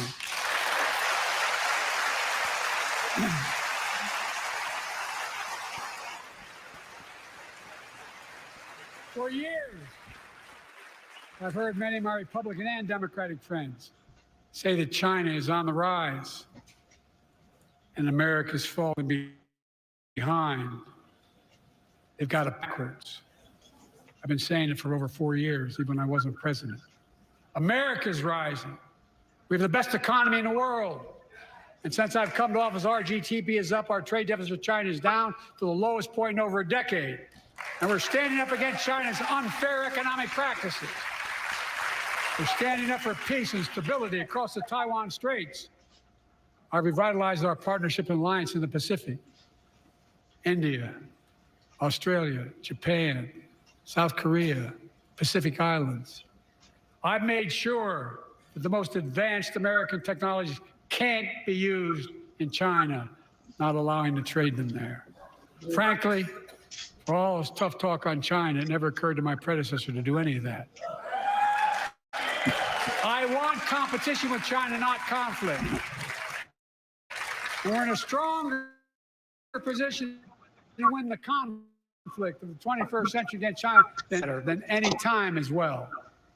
Here at home, I've signed over 400 bipartisan bills. There's more to pass my unity agenda. Strengthen penalties on fentanyl trafficking. You don't want to do that, huh? Pass bipartisan privacy legislation to protect our children online. Harness the promise of AI to protect us from peril. Ban AI voice impersonations and more. And keep our truly sacred obligation to train and equip those we send into harm's way and care for them and their families when they come home and when they don't. The song Support and Help of Dennis and the VA, I signed the PACT Act. One of the most significant laws ever, helping millions of veterans exposed to toxins who now are battling more than 100 different cancers. Many of them don't come home, but we owe them and their families support. We owe it to ourselves to keep supporting our new health research agency called ARPA-H. And remind us that we can do big things like end cancer as we know it, and we will. I'm really good about that claim. That claim seems a little out of our wheelhouse. Yeah.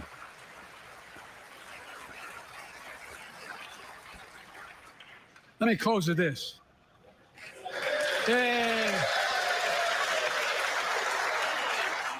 You're cheering that At least he knows how to joke about himself. I know you don't want to hear any more, Lindsay, but I got to say a few more things. I know that. I know it may not look like it, but I've been around a while. Yeah, we can tell. When you get to be my age, certain things become clearer than ever. I know the American story.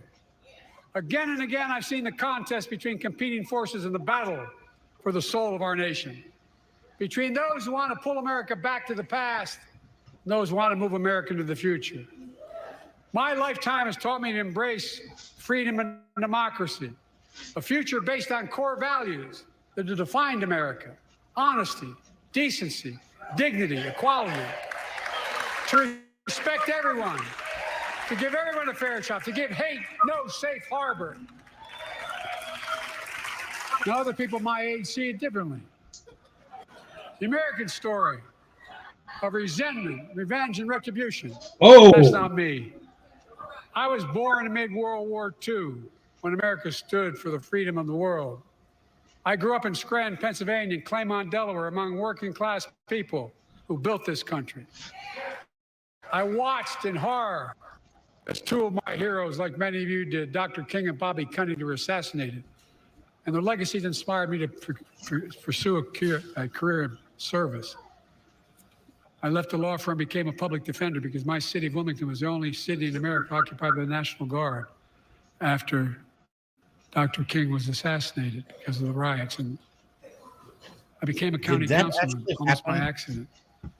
I got elected to the United States Senate when I had no intention of running at age 29. Then vice president, my first black president. There was military in his city when Dr. Martin Luther King was assassinated.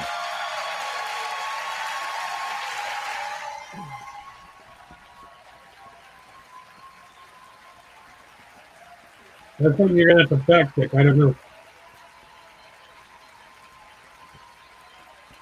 In my career, I've been told I was too young. By the way, they didn't let me on the Senate elevators for votes sometimes. Not a joke. And I've been told I'm too old. Whether young or old, I've always known what endures. I've known our North Star. The very idea of America is that we're all created equal, deserves to be treated equally throughout our lives. We've never fully lived up to that idea, but we've never walked away from it either. And I won't walk away from it now. Yeah, he lying. I'm optimistic. I really am. I'm optimistic, Nancy.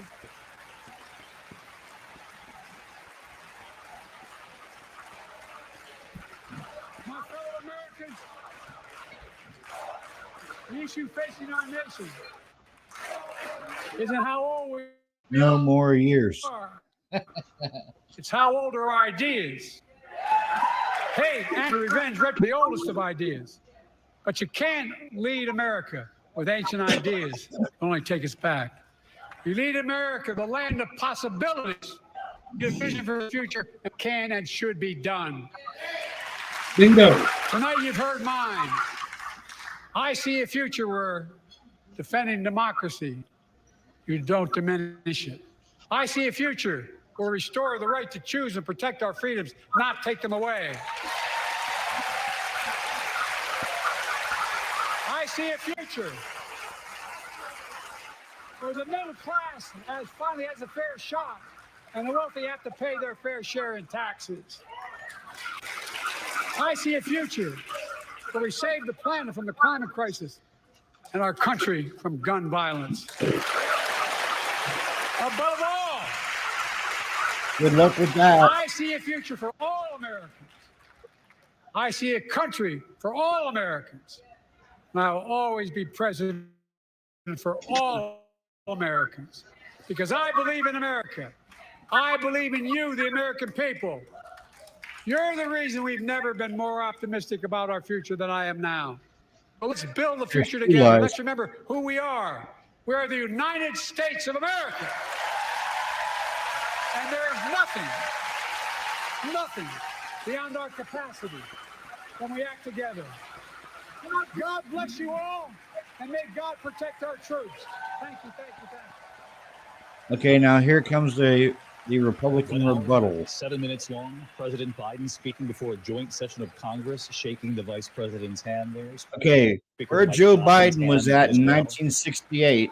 There was a lot at stake going this evening. This is probably he was. the audience's Yeah, President he Biden wasn't a public defender or he wasn't a lawyer. Came right out of the gate. He clerked for looking at 6 months in that room, in at a particular when talking about Bloomington Vladimir law Putin, saying, firm "We must help headed by Ukraine, prominent we must local fund Republican Ukraine. William Putin Prickett, is on the march." as he later Talked about said, his predecessor and "Thought of comments that myself former as a President Donald Trump, Republican." but didn't use his name, has said about Putin in recent days. In We'll get to what 1968, Trump said about Putin he in wasn't just a moment anywhere here. near The president telling the American people in that chamber, the American people, that history is watching. He talked about Martin the Luther King overturning was of Roe versus assassinated. Wade, what's followed. Martin Luther King was The assassinated in debate in this Memphis, country. Tennessee. So you can Joe see him begin to leave Biden the was chamber in here. Wilmington, Delaware at And the he looked time. right at the Supreme Court justices. He spoke of their decision that said women have electoral power, and he essentially said you're about to see it come November. And on immigration, which is certainly one I don't of the know top about you, issues, but I if didn't not buy the everything in top that issue as we speech. head into November. The No, president I didn't. again squarely looking at He Republicans made some in really that good room and points. saying we must No, I'm not going to believe everything. I'm not going to believe in everything he said. Not everything he said was accurate. Senator Langford looking on. The cutaway of him from Oklahoma, Senator Langford nodding yes. President Biden arguing we could adjudicate asylum seekers in 6 months instead of 6 years with this bill, listing all the other things that come with it too, saying we See, can that's fight about just the it. A border, lot of these or we can Republicans fix it. don't We want should that fix it bill. They now. don't want Our chief illegals White here House in the correspondent country. They Harry want them Bruce, all Senator gone. Bernie Sanders shaking the president's hand. We know, as I mentioned earlier, Senator Sanders, one of the many offering advice in the days leading up to this speech. Yeah, because they're the ones who introduced the broken system that we have now. That's the I problem. can tell you the White House is very happy right now. I bet there are a lot of high fives going on right now. They want to give. The challenges going They into want this, to just do away with the problem instead of instead of actually dealing with the problem. He nailed That's this, that he the put his critics, issue. on their heels at every turn here. Yeah, I think what the do you think overarching about message Mike coming out of this Johnson speech just was really sitting there game on. stone-faced It through the is clear entire from this thing? speech that the general election is now on. And for months, the president has been criticized for not going hard enough against Donald Trump. There really was a sense tonight that he was ripping the Band-Aid off, that he was letting loose, he was letting out a lot of that frustration. It certainly And I think it's funny that he verbally bitch slaps NATO to SCOTUS abortion. He assailed the Trump and verbally bitch slapped the Republican Party as an entirety in Congress 3 damn He times. was personal. He was funny at times. And David, he repeatedly put He got And the fact that he's willing to make fun of himself tells you that he's not just going to slam Republicans. He called them out in his speech. He said, "You don't like that bill, huh? The one that you guys wanted, the one that your party negotiated." He asked them point blankly, Yeah, just like she said, they presented a thing and then they take it away. What do you fucking want? And I think the big You question know? and challenge going forward is, can the president? You can't have it both ways. You can't introduce a bill to deal with immigration and then, oh, we don't want to do that. Prodding Republicans asking We them, can't "What in wait this bill for you don't to like?" for you to get a president that you want in the White House. In the White House, start passing laws based on what we need in the United States, right? Trump, but not by name. How many times did he say predecessor? Yeah. Hey, look, this was a great night for Joe Biden, and this was much And more a campaign. I speech than did a like union address. And you more saw than that half in of how the speech. he repeatedly I'm took not on the thing I Donald can't Trump. By my come to count, grips with is by our count, 16 every president times says he it ever said my that it predecessor, says that the former country sees president, or this other unprecedented people, growth more than ever my age, before. refer That's to because the Donald Trump. population keeps Very growing. direct attacks, the most powerful one, the very first one, when he comes out and he first invokes Ronald Reagan, who told I'm sweating like the a pig. Russians, who told the Soviets, Mr. Yeah. Gorbachev, tear down this wall. No, I got the And he meat sweats. said, My wife "Where gave me a couple Donald of Trump quesadillas. tells Putin, do whatever the hell you want." Very pointed, the kind of campaign Did you need more style water? speech you just never have seen Yeah, in a State and of Trump, the Union. and Trump but I did think make very the effective. statement that And in if fact, he what he was gets back talking in about is office, Donald Trump just in he's going to recent tell days Russia talking about trying to get that people to they can up do the- whatever they want to the NATO. spending on And defense. he's going to tell NATO. Yeah, to fuck and- off. It's been a long-standing argument for Donald And, Trump, and that even President Biden has talked about making sure Biden everybody pays their stated fair that. share. No, hold on. I'll be back in a second. I gotta go to the bathroom real fast. If they don't do it, well, I'll be right back. I'd say do whatever the hell you want. to Vladimir Putin. So, look, but you have to remember, I think this was a great night for Joe Biden. I don't know if it was a home run, but certainly was a triple. But one factor to consider here, He's been practicing for this speech. This is home turf. He knew the responses. The Republicans are very predictable. This audience is a very predictable audience. He knew the taunts that were going to come, and he knew that what he was going to do in response. And the way he directly took on Marjorie Taylor Greene. No, there's no question about that. He knew that was coming on immigration. He knew what her argument was going to be, and he answered it in real time. The rest of the campaign will not be so scripted. That's the caution. It will not be. It will not be so trivial. But this was a very big night for Biden. No question about that. Lindsay Davis also with us here at the desk. And Lindsay, that moment, very rare for a president. Okay, sorry, I really had to pee. Court, sitting before them. You just missed he it did. there. And he talked about He the said the overturning rest of Roe v. of the Wade. campaign He will urged not be Congress, as let's scripted codify Roe v. Wade. as what Obviously, this was that's tonight. not going to happen. But he mentioned that in their decision on Roe v. Wade, that they Do what now? Repeat that. women have, the electoral power they have. And before you came back, So the significant gentleman, in that moment for him to look at the speaking justices said directly. this was a win and for talk Biden about that. tonight, Specifically, but he said, the campaign will not be as scripted as the speech tonight. Reproductive freedom was on the ballot. We won in 2022, 2023, and we will win again in 2024.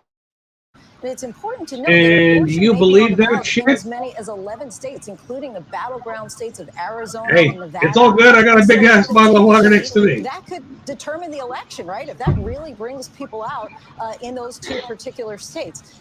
But I do Now, want to add, though, David, I think that before we get to the Republican response, what did you think of that speech as a whole? Or economy, in many cases, As a this whole, was about the elephant in the room. Can if I you will, wipe about my his ass age. on And, some of it? Those Yeah, people as a who whole, said that as they the whole voted for thing. Biden last time around, 61% There were of them, some according good to the New points, York and there were some points where I just Times, wanted to go wipe said my that ass they with. thought that he was too old to be an effective president. And it seemed he really ate his Wheaties today, right? I mean, he had and you fire in the missed belly. it. He had Mike Johnson. Okay, now why would you want to wipe your ass with some of addressed the for many accounts directly A head lot of on the stuff, the issue I of it. feel Is that he it's wants not to I missed about do, how what? old we are, it's about how old our ideas Mike are. Johnson ripped the No speech question up. about that, Lindsay. Taking on the issue of age and saving it really to the very end of the speech, saying, I know I may not. Oh, he like ripped the it, but I've speech been up? around for a while, using a little humor to address it. I want to get reaction from Donna Brazile, former head of the DNC. So say, damn, there's not that much lag time, is there? And this administration as well. I'm so curious, Donna, what your Yeah, advice was them leading up to tonight. It was and a did he far deliver in your shot eyes? I mean, from the back of the house. in his And he was speech, standing and I up there think he doing like delivered this it very well. speech, It was and spicy, he it was ripped juicy. it and then It was threw it another in the trash. masterclass. And how do you defend your values? How do you tell the American people? Oh, so he tried to pull a Nancy Pelosi. Good thing it is Nancy Pelosi did it first. Harder. It was That's why it's a Nancy Pelosi and not a Mike Johnson, right? His blood and his DNA. Yep. And tonight we saw why he was elected president. Let me ask you, Donna, for those at home who might ask, why not a performance like this in other moments along the way? Where did this come from tonight? What in particular about this? He was speaking to the American people, and also he was speaking truth to power, looking at the Supreme Court. He said every last word I would have said to John Roberts if I had the opportunity. So tonight, women and of course, he the men bitch who love slapped us and the support us Supreme Court. understand that Joe Biden is going to fight for women. He's going to fight for And I think reproductive it was health. justified. What I loved about the president And tonight is that he got up and Joe the first Biden's thing he not said wrong about to Mr. the Putin female was that, electorate. I see you, and we're going to defend Ukraine. They can It was a fuck great speech, up a great night for anything Joe if they Biden. want Joe to. Biden The shows up bitch every is day of his they life. need to get over the Whether he brainwashing shows that up Trump has in the done morning, and by to the way, the it's oatmeal. suburbanite women. I've had And the she pleasure. would know. Donna would know. Of having breakfast, and I wanted grits, and he had oatmeal. But he showed up tonight, and he's going to show up every day. And what you're going to see on the campaign trail, it's not just the president, the vice president. But I do think it's hilarious the fact that he kept calling them out for the stuff they're actually doing. They're like, no, we're not doing that. Even though some of the stuff he's talking about, I read up on. That's exactly what they're doing. They're gutting programs so that they can get kickbacks from the companies he's trying to keep I at think it was a bay. health and wellness check. I think everyone's right about that. Yeah, And yes, Republicans are going to be mad about that because they don't get their fat Clearly oil. excited, perhaps overcompensating, And how he mentioned maybe the yelling Affordable quite a Health bit. Care You're Act. going to see a lot of people talking about Trump said in his rallies the other night, day runs a one, risk of he will trying to paint a he picture will that the gut American the people don't Affordable Health buy. Care Act. This idea that the economy is booming, that the border is secure. There's certain it's only parts that he because can't gut. The Republicans won't pass a bill, and He America tried. is dominant on the world stage. And so I think There are certain the parts of the Affordable Health Care Act, they can only be passed by 2/3 congressional vote. Yeah, I think he did that tonight. Let me ask you, Ryan. Did you know still that? Closely connected to people who are working within the Trump campaign. The national polls as they stand right now, and we're really far out. We all So yeah, him trying to get rid of certain aspects, he has to go to his party and get his party to vote, and then get some Democrats on his side, which he wasn't going to do. That's why he hasn't been able to completely gut Obamacare. I mean, there is no feeling like this is, because he doesn't have a whole lot, if any, Democrats on his side. Now, Joe Biden said he was going to do it. It's all going to be about. He could actually get it passed. He could actually obliterate Obamacare. Right, it's previous Donna Brazil, both with us here as we cover this, and we're preparing for the Republican. There were more people clapping than there were people sitting on their asses, as well, just trying to get him daggerized. And Marjorie Taylor Greene. Continue to watch. President I swear to God, she must be going through menopause because she doesn't know how to shut her mouth. Going into tonight, obviously about age in this country, even from President Biden's supporters. You've her exit count and whatever other platform she's on, it's like, really, bitch? I mean, obviously, you can't shut your mouth. You got to spew shit from QAnon and 4chan. Biden, when they leave, telling even Goldberg managed to shut her mouth as well. Did he assuage those concerns tonight with his performance here? Especially with it was vigorous. It was a campaign speech. It was probably for the Democrats a dream you murdered 13 Marines in Afghanistan. I don't know whether he's really screaming riots, but he was definitely raising the level of his voice. And I think that probably because he didn't murder anybody in Afghanistan. He does have problems with his voice. Sometimes he didn't seem to have a lot of problems tonight. But I also think the speech was more than just a campaign speech. It was a legacy. How is that Biden's fault? No matter what happens in November, because a suicide bomber decided to hammer tonight about do a suicide bombing? Come on. About this country. So I think that's like saying the September 11th attack was committed by people who are just well motivated. Really rose to this moment. He knew not only from a campaign speech how because he pulled out a dog room in the middle of the night. And I suspect that we heard the beginning of what would be a major campaign evacuation at the end of the speech when he said it's not how old you are, it's how old your ideas are. He tried to reframe this age debate. That's exactly right. And I think like I said, how is President Biden responsible for a terroristic act done by an extremist? You can't ignore it. He can't.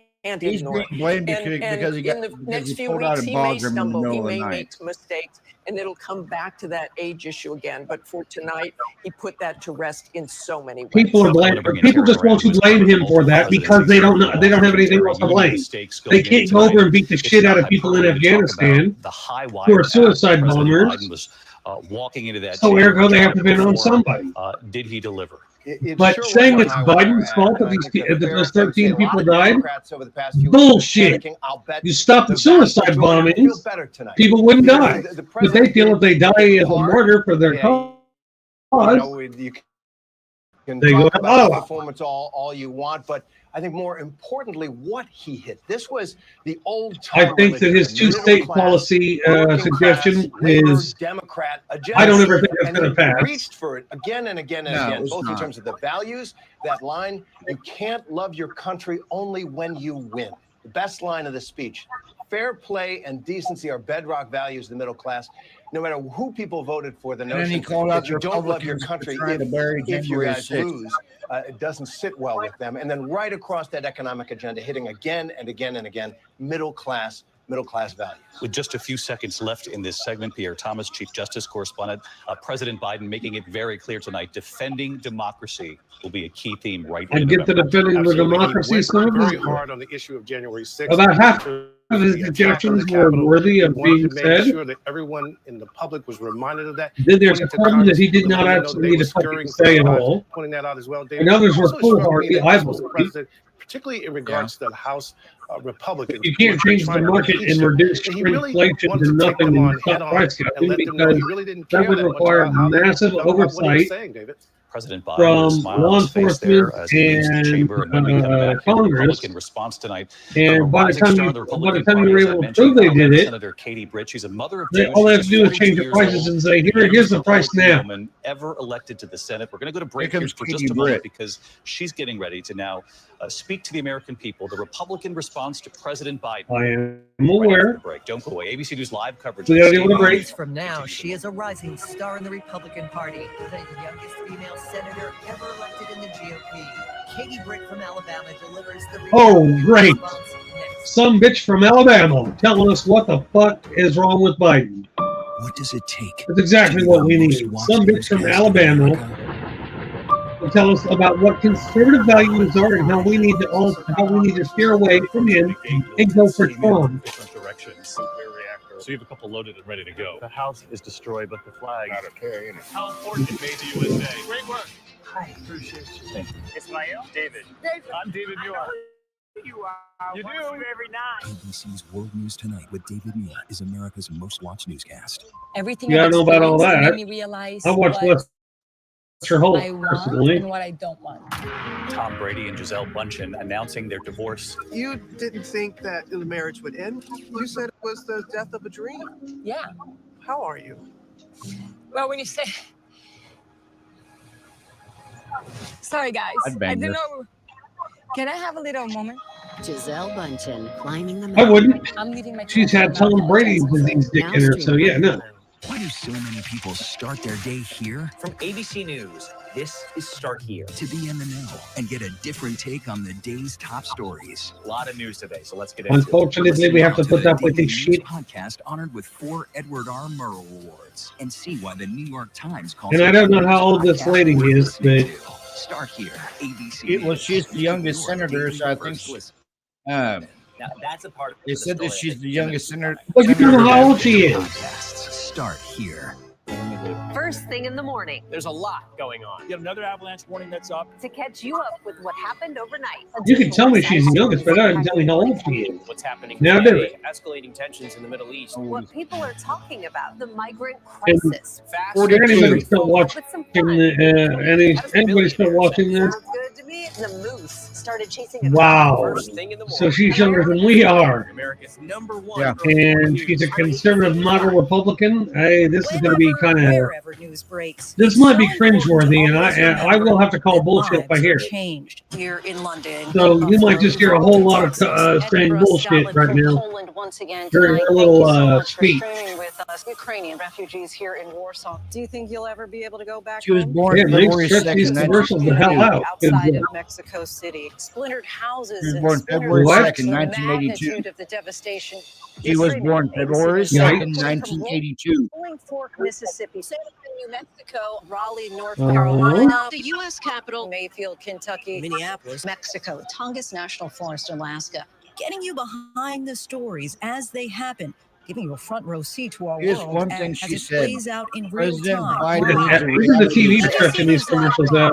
We'll take you there. Stream ABC News live weeknights, America's most honored streaming news program. Only She on just ABC News posted Live, this. streaming free. President right now. Biden needs a reality ABC check. News In just Live a few Prime, minutes, winner I'll of the deliver the Gracie Award for Republican best news response program in all to of the State of the television. Union. Stream ABC News Live Prime with She said he needs a reality check. ABC News Live. Amida Avyal in Houston. A reality check is hyperbole. We'll take you there. You're streaming with ABC News Live.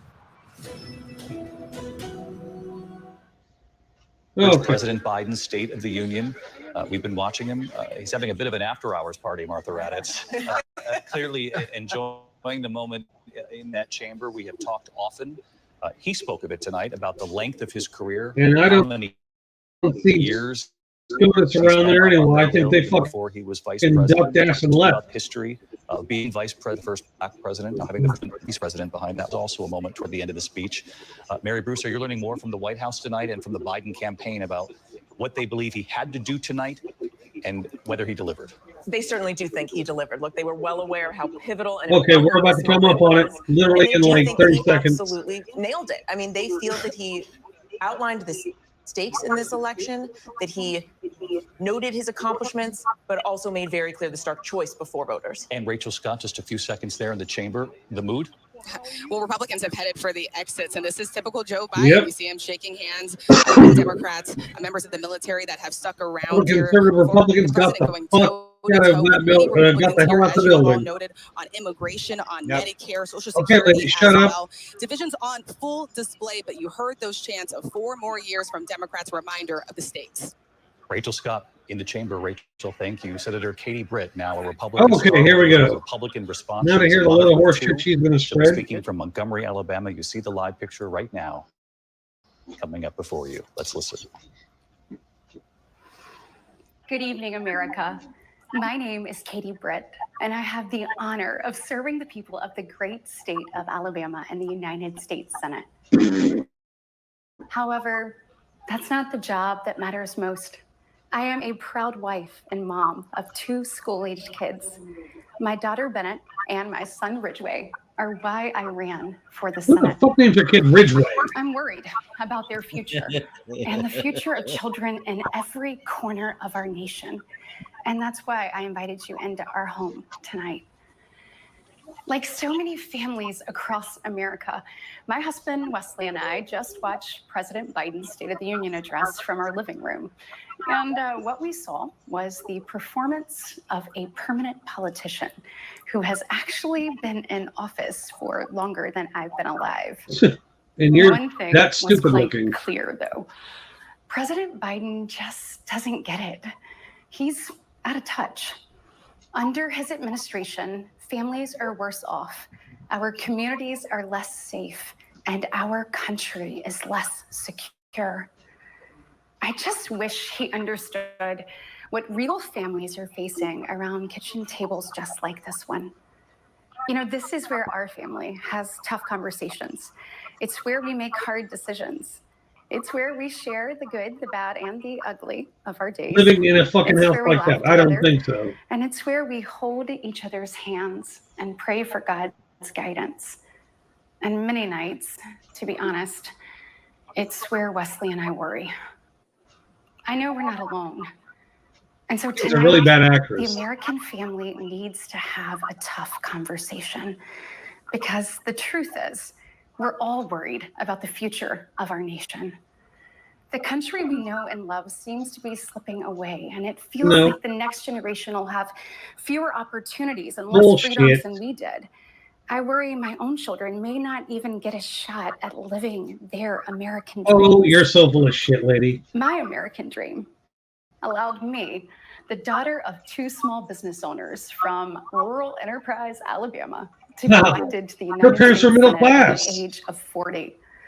Growing up, sweeping the floor at my dad's hardware store and cleaning the bathroom at my mom's dance studio, I never could have imagined what my story would Your parents entail. both gave you fucking validation on their About what place. the American dream can do across You're just overprivileged. one generation, in just one lifetime.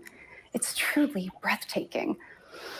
But right now, the American dream has turned into a nightmare No, it for hasn't. so many families. No. The true, unvarnished state of our union begins and ends with this. Our families are hurting. Our country can do better. They can, but I you're in don't have to look office. any further than the crisis at our southern border to see it. Bullshit. President Biden inherited the most secure border of all time. No, he did not. Minutes after taking office, he suspended all deportations. He halted construction of the border wall. That he actually and did. he announced a plan to give amnesty to millions. We know that President Biden didn't just create this border crisis. He didn't create it at all. He invited it with No, he did. 94 executive actions in his first 100 days. This bitch needs to get off the listening to yell. When I took office, I took a different approach. I traveled to the Del Rio sector of Texas. That's where I spoke to a woman who shared her story with me. She had been sex trafficked by the cartels starting at the age of 12. She told me not just that she was raped every day, but how many times a day she was raped. The cartels put her on a mattress in a shoebox of a room, and they sent men through that door over and over again. What's that got to do with for Biden? Hours and hours. What's that got to do with Biden's administration? We wouldn't be okay with this happening in a third world country. Yes, we are. This is the United States of America, and it is past time, in my opinion, that we start acting like it. Didn't act like a bitch. President Biden's border policies are a disgrace. This crisis is despicable. And the truth is, it is almost entirely preventable. Yeah, Trump has done something. From fentanyl poisonings to horrific murders, there are empty chairs tonight at kitchen tables just like this one because of President Biden's senseless border policies. No. Just think about Laken Riley. In my neighboring state of Georgia, this beautiful 22-year-old They're nursing harping on this student illegal alien went out shit on a jog way one too morning. much, and she's falsifying She information. never got She's the spewing opportunity to Republican return rhetoric. home. She was brutally murdered by one of the millions of illegal border crossers President Biden chose to release into our homeland. Y'all, as a mom, I can't quit thinking about this. I mean, this could have been my daughter. This could have been yours. And tonight, President Biden finally said her name. But he refused to take responsibility for his own actions. Yeah, okay. Mr. President, enough is enough. He's just a pissed off MAGA-head who wants to fucking blame Biden for everything. And you only have yourself to blame. Fulfill your oath of office. Reverse your policies. End this crisis and stop the suffering. He didn't start the crisis, you dumbass. Sadly, we know that President Biden's failures don't stop there. His reckless spending dug our economy into a hole and it sent didn't. the cost of living through the That roof. was not his fault, so fuck you, We bitch. have the worst inflation in 40 years. Nope. And the highest credit card debt in our nation's history. That isn't his fault. Hardworking families are struggling to make She is full of meet shit. today. And with soaring mortgage rates and sky-high childcare costs, they're also struggling to how to plan for tomorrow. No, they're not. The American people are scraping by, while President Biden proudly proclaims that Bidenomics is working. Goodness, y'all, bless his heart. We No, know she just verbally better. bitch-slapped him. And she's dumb as shit, I'll too. never forget stopping at a gas station in Chilton County one evening. The gentleman working the counter told me that after retiring, he had to pick up a job in his 70s so that he didn't have to choose between going hungry or going without his medication. He said, I did everything right. I did everything I was told to do. I worked hard, I saved, I was responsible. He's not alone. I hear similar concerns from fellow parents, whether I am walking with my friends or whether I'm at my kids' games. But let's be honest. You can still afford to live in that it's house, not a minute bitch. Since Joe Biden pumped gas, ran a carpool, or even pushed a grocery cart. Meanwhile, the rest of us see our dollar and we know it doesn't go as far. We see it every day. And despite She's reading off a what script, too, he tells just you, for your information. our communities are not safer. For years, the left has coddled criminals and defunded the police. No. All while That was letting the fucking repeat Republican, you offenders dumb walk cunt. free. The result is tragic, but foreseeable. From our small towns to America's most iconic city streets, life is Man, she's getting her more script and more straight from dangerous. QAnon and Trump, apparently. And unfortunately, President Biden's weakness Well, she is isn't Trump endorsed. just hurting families here at home. He is making us a punchline on the world stage. Look, where I'm See, from, that's another thing. your word How are we a is punchline in your the world bond. stage if we're respected But by for all other 3 countries years, the since president Trump has got kicked out? demonstrated that America's word doesn't mean what it used to. From abandoning our allies in his disastrous withdrawal from Afghanistan. Where the fuck? To Where the desperately fuck did you get pushing this another information from? dangerous deal with Iran. President Biden has failed. We've become a nation She must in have drama high school retreat. in freshman year of high school. And the enemies of freedom, they see an opportunity. Putin's I told you brutal that aggression he's getting in the Europe blame for has put Afghanistan. our allies on the brink. Iran's terrorist proxies have slaughtered Israeli, Jews, and American citizens. Let's see, what's funny? She's They've talking targeted about commercial Russia. shipping, Who is and they've Trump attacked friends our with? troops His nearly entire presidency? 200 times since October. Russia! Killing 3 U.S. soldiers So and she's full 2 of shit on that Navy thing right SEALs. there. Meanwhile, the Chinese Communist Party is undercutting America's workers. China is buying up our farmland, spying on our military installations, and spreading propaganda through the likes Oh my of TikTok. God.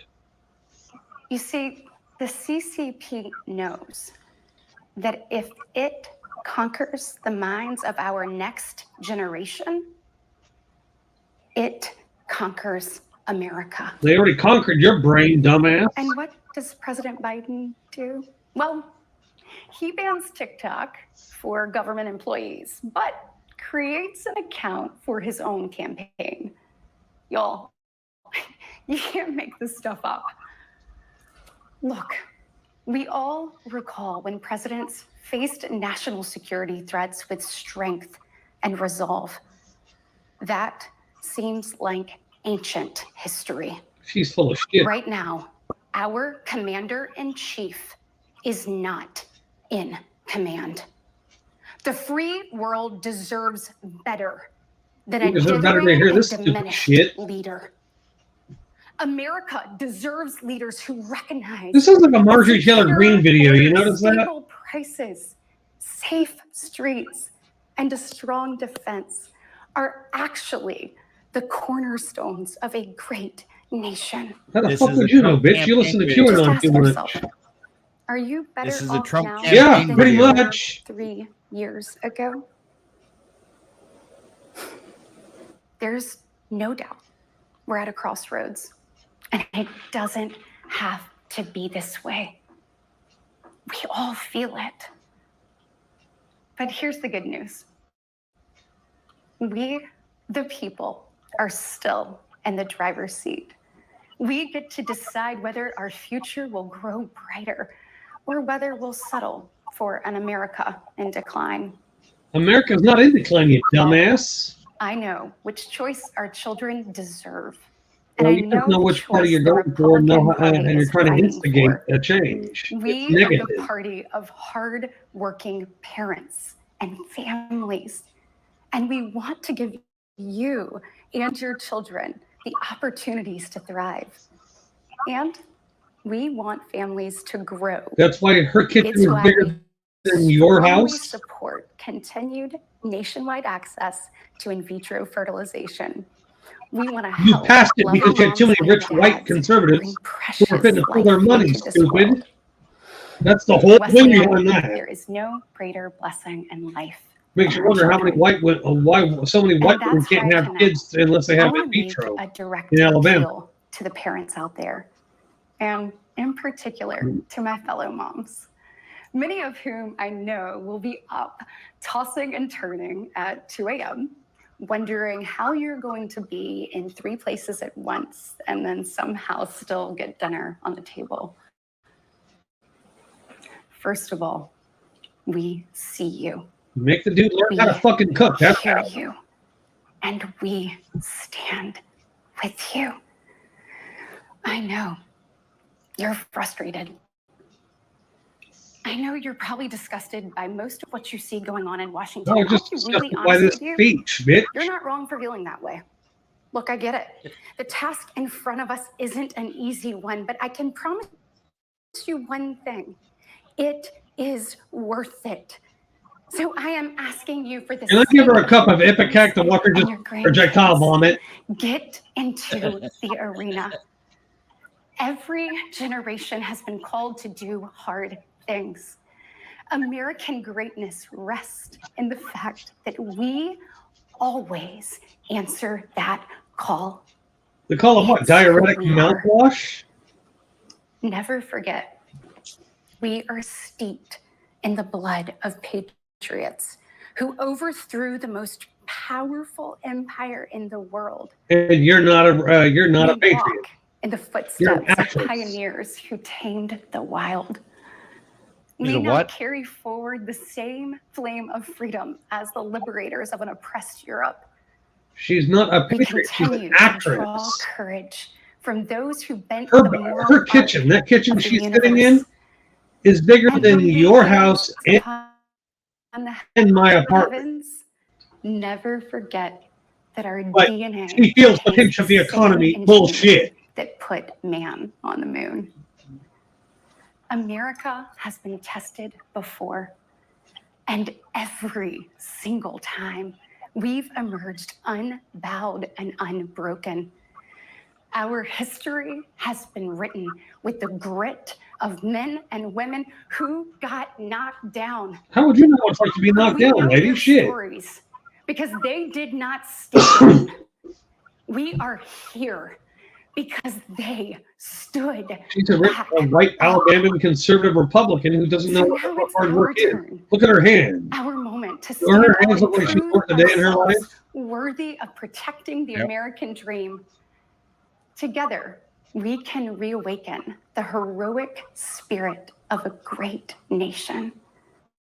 Because in America, we don't just have a rendezvous with destiny. We take destiny's hand and we lead it. Our future starts around kitchen tables just like this, with moms and dads. Your kitchen is bigger than most people's places, so shut up. And you are why I believe with every fiber of my being that despite the current state of our union, our best days are still ahead. May God hopefully not with you in it. And may God continue to bless these United States of America. And there you have it, Senator Katie Britt from Alabama at 42 years old, the youngest Republican elected to the Senate. And quite possibly the worst actor they've ever had. State of the Union address from her kitchen there in Alabama. Okay, and I want to get right over to John Carr before we say goodnight here, because we have first reaction in. Okay. What do you think? Joe Biden's speech, inspirational. At least it had some good points. It may have had some bad points, but at least it had some good points. But what the fuck was that vomitous mass doing on the screen talking at all? We need to do this. We need to do this. Like, you're not a professional wrestler. Stop fucking acting for the camera. That was the Republican response to Joe Biden. I know my brain threw up a little bit. That was like seriously, that was a bad fucking act. That was a Trump campaign. That was a Trump campaign video. Yeah, if only it had better actors. Hell, Alec Baldwin could do a better job of presenting that case than she did. She just seemed like angry, white, entitled young lady. How are we going to do three things and still put a meal on the table? How about you let your fucking husband cook? Okay, hold on. I got to give my daughter a hug and kiss real fast. See what? Oh. I said, well, she is a millennial. Do what now? She is a millennial. Yeah, and a rather stupid one at that. When she said, well, I was working for my mom and my dad, and I was doing jobs at both their places, she did not grow up poor at all. She grew up in a middle-class family, and I'm guessing she married up to some middle class dude, and well, how are we supposed to be at 3 places at the same time and still have a meal on the table? Make your husband cook. Well, the Bible says no. The Bible doesn't say shit about that. We pray to God for this country. Praying to God won't affect evil in men's hearts. Like, will praying for Trump make him a better man? Fuck no! That's like asking a cheetah to peel off the spots. At least you didn't name your kid Ridgeway. Yeah, that's the first. When I heard that kid's name, I was like, "Who the fuck names their kid Ridgeway?" As far as I was, that was a name for a geographical feature on a hilltop or in a landscape, not a fucking name to give a kid. If you think about it, the most infamous serial killer, his last name is Ridgeway, Gary Ridgeway. So she gave her son the name of a serial killer, Ridgeway. What do they call it? Ridge for short? I don't know. Hey, Way, come here, Way. Hey, Ridge, come here. Let's edge some. But yeah, I didn't like the Republican response. So calling out Joe Biden for the border, blaming him for the disastrous withdrawal in Afghanistan, and neither which of are his fault.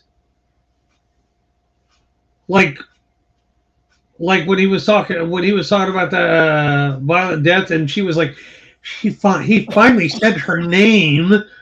Unless I'm mistaken, that dude came over when Trump was president. No, he came over in 2022.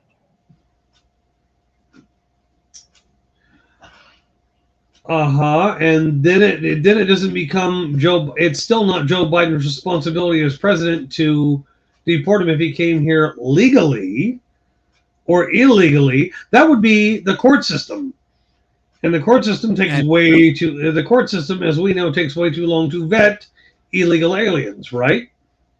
Yeah, and if you notice, her entire freaking comment was "build the wall, build the wall, build the wall, build the wall, build the wall." Because they want to make sure that Biden doesn't get any points, and Trump saves the day. But now it's past 10 o'clock, and we've been at this. God, I don't even know how long we've been on. 2 hours and 17 minutes. All right. But I'm gonna end this because we both got better things to do now. So I'm gonna let you off of here, and yeah, I gotta spend a few minutes coddling my audience. So have fun. All right, bye. Bye. All right. For the rest of you watching, if anybody's left, thank you for watching. Hopefully our commentary was helpful. And please share, like, and subscribe to my channel. I'm not sure when my next one's going to be. I planned on trying to do a pre-programmed podcast this weekend. So hopefully you'll enjoy that. And I hope to see you guys here before too long. All right? Have a good night and stay safe. Take care of each other.